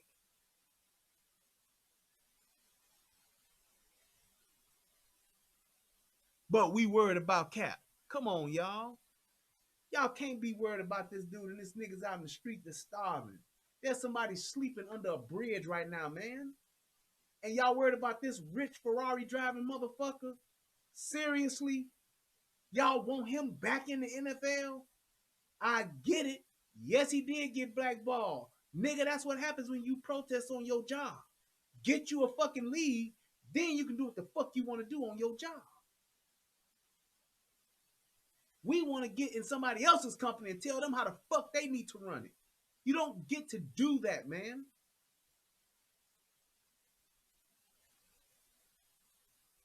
Shit is crazy. Worrying about motherfucking Cap. Do you share your phone with your partner? I see you home, Body Workers US. Yes, I do. My wife does have my whatchamacallit. She does have my password to my phone. My thing is this. If you ain't cheating and she ain't cheating, then what do you have to hide? If you ain't flirting with a motherfucker and she ain't flirting with a motherfucker, what do you have to hide? Now, if somebody has some insecurities and they got some issues, if there's been some infidelity or something like that, and you got concerns, then that's a discussion that you need to have with not just that person, but yourself. Because at the end of the day, a lot of times it's only so much a person can do to show you that they not go, cheat on you again or whatever. But you have to also be okay with it in your mind, which takes time. It takes time for that person to work through that. So if they have a thing of mistrust that's been proven already, then you are at that person's,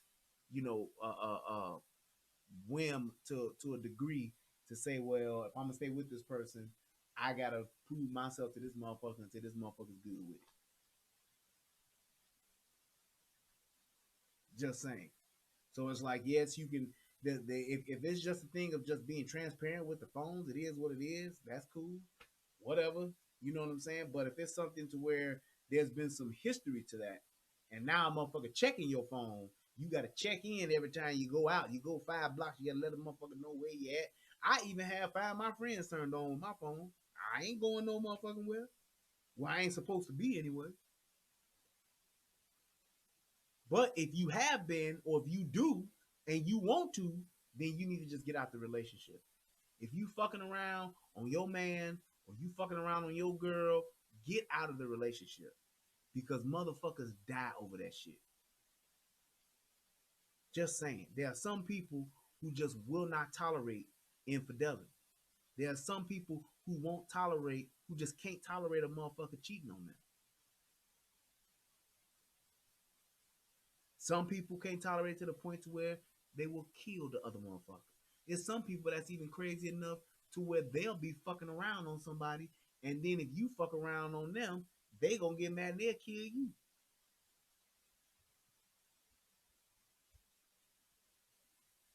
Just saying.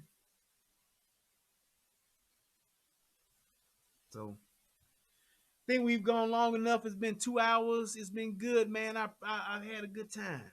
I had a good time. I wasn't comparing Cap to Rosa Parks literally, just in the future school books of the hood. Now that was a comparison, but it was two different times, two different. And this is like here's one of the things to what you're saying. I hear what you're saying, Bria, but here's the thing: people don't realize the difference between protesting. And I said this in that Kaepernick shit that in the Kaepernick videos I was talking about way back then. People don't understand the difference between protesting and the civil rights movement. Two different things. Civil rights movement was about laws that were in place that said, hey, because we are people, we have a right for this and to this. This is the law. These motherfuckers over here ain't abiding by the law. We want y'all to follow the law. And it was a thing to say, oh, yeah, they're right. Here's the law. This is what it say. Let these niggas into these white schools. That's what it was. Protesting is just a bunch of motherfuckers who don't like some shit that's going on, ain't got no plan, ain't got no action or nothing.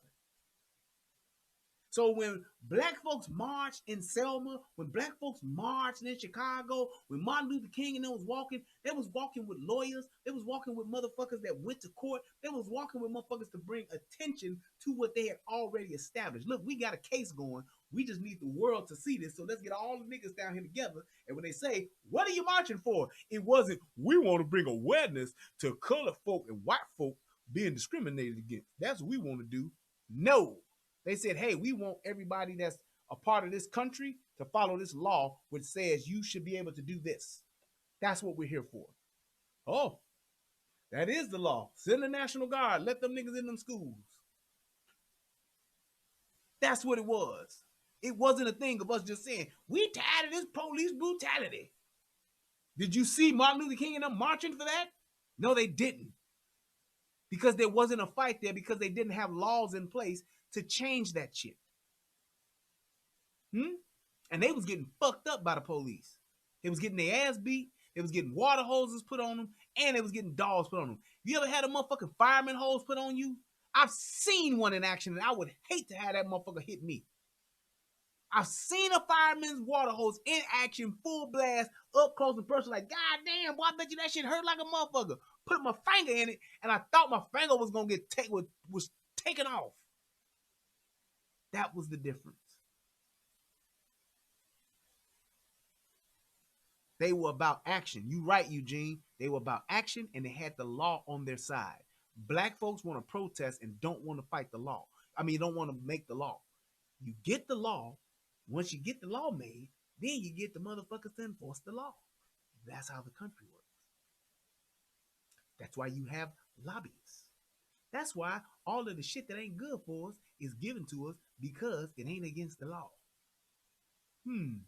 Because the motherfucking corporations know, hey, we get the law on our side, we can do what the fuck we want to do. Exactly.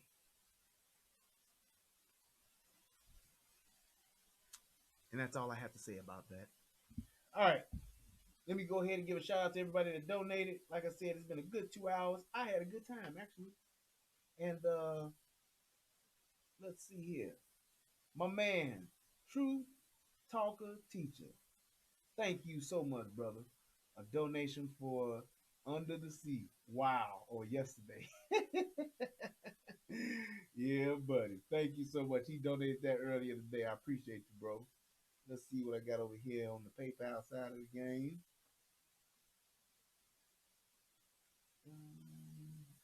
Done it all. Thanks for the jewels. Oh, this is High Stepper. That's what's up in the chat. High Stepper hit your boy off with $10. That's what's up. Thanks, High Stepper. I appreciate it, man. And I believe that is it. Yes, it is. Hey, man, thank you to everybody that donated. Thank y'all for the time. Hey, I think I like doing this. And I think what I'm going to do next Sunday is I'm going to have the phone lines on, so motherfuckers can call the fuck in. Yes, sir. We going to do that thing. So I appreciate you guys. If you all got some relationship topics that y'all would like to see me to discuss, go ahead and email them to me. If you got any questions that you want me to address on the next one, send it to me in an email. I got a little folder made up for them, and I will address them then. So thank y'all so much. I appreciate it. Shout out to everybody that gave me some really good questions. We had some really good conversation. I'm so excited about this. I'm glad that we're doing this thing. I hope that you guys learn something. I hope that this helps somebody become a better version of themselves. I am Brian Redmond. This is the Relationship Rehab. And hey, y'all could have been anywhere in the world, but you chose to be here with me, and I appreciate that. I love you guys. Y'all have a good night. Peace, and I'm out. Hold up. Wait. My man Eugene hit your boy up with $5 before he got out of here. I appreciate you. Eugene the fourth. That's what's up. Hey man, thank you, sir. Let me see if he had a little message with it. Make sure I read that too. Nope, he just hit your boy off with the 5. Appreciate you, man. Thank you, sir. Y'all have a good night, man. I will see y'all next time. And hey, shout out to my brother Tommy Sotomayor. Shout out to my man DJ Just J. Shout out to my man Big Snatcher. Shout out to my man Brielle. Shout out to my man Lady. I mean not my man. Shout out to Lady Live, Princess X, my man Bolo, and everybody else that supports the channel. I appreciate you guys. April, Danielle, Eugene Ford, Tim Zaylor. Make sure y'all subscribe, click the like, and all that good stuff too. I gotta make sure I do that more often. But y'all take care, man. Y'all have a good night. Peace.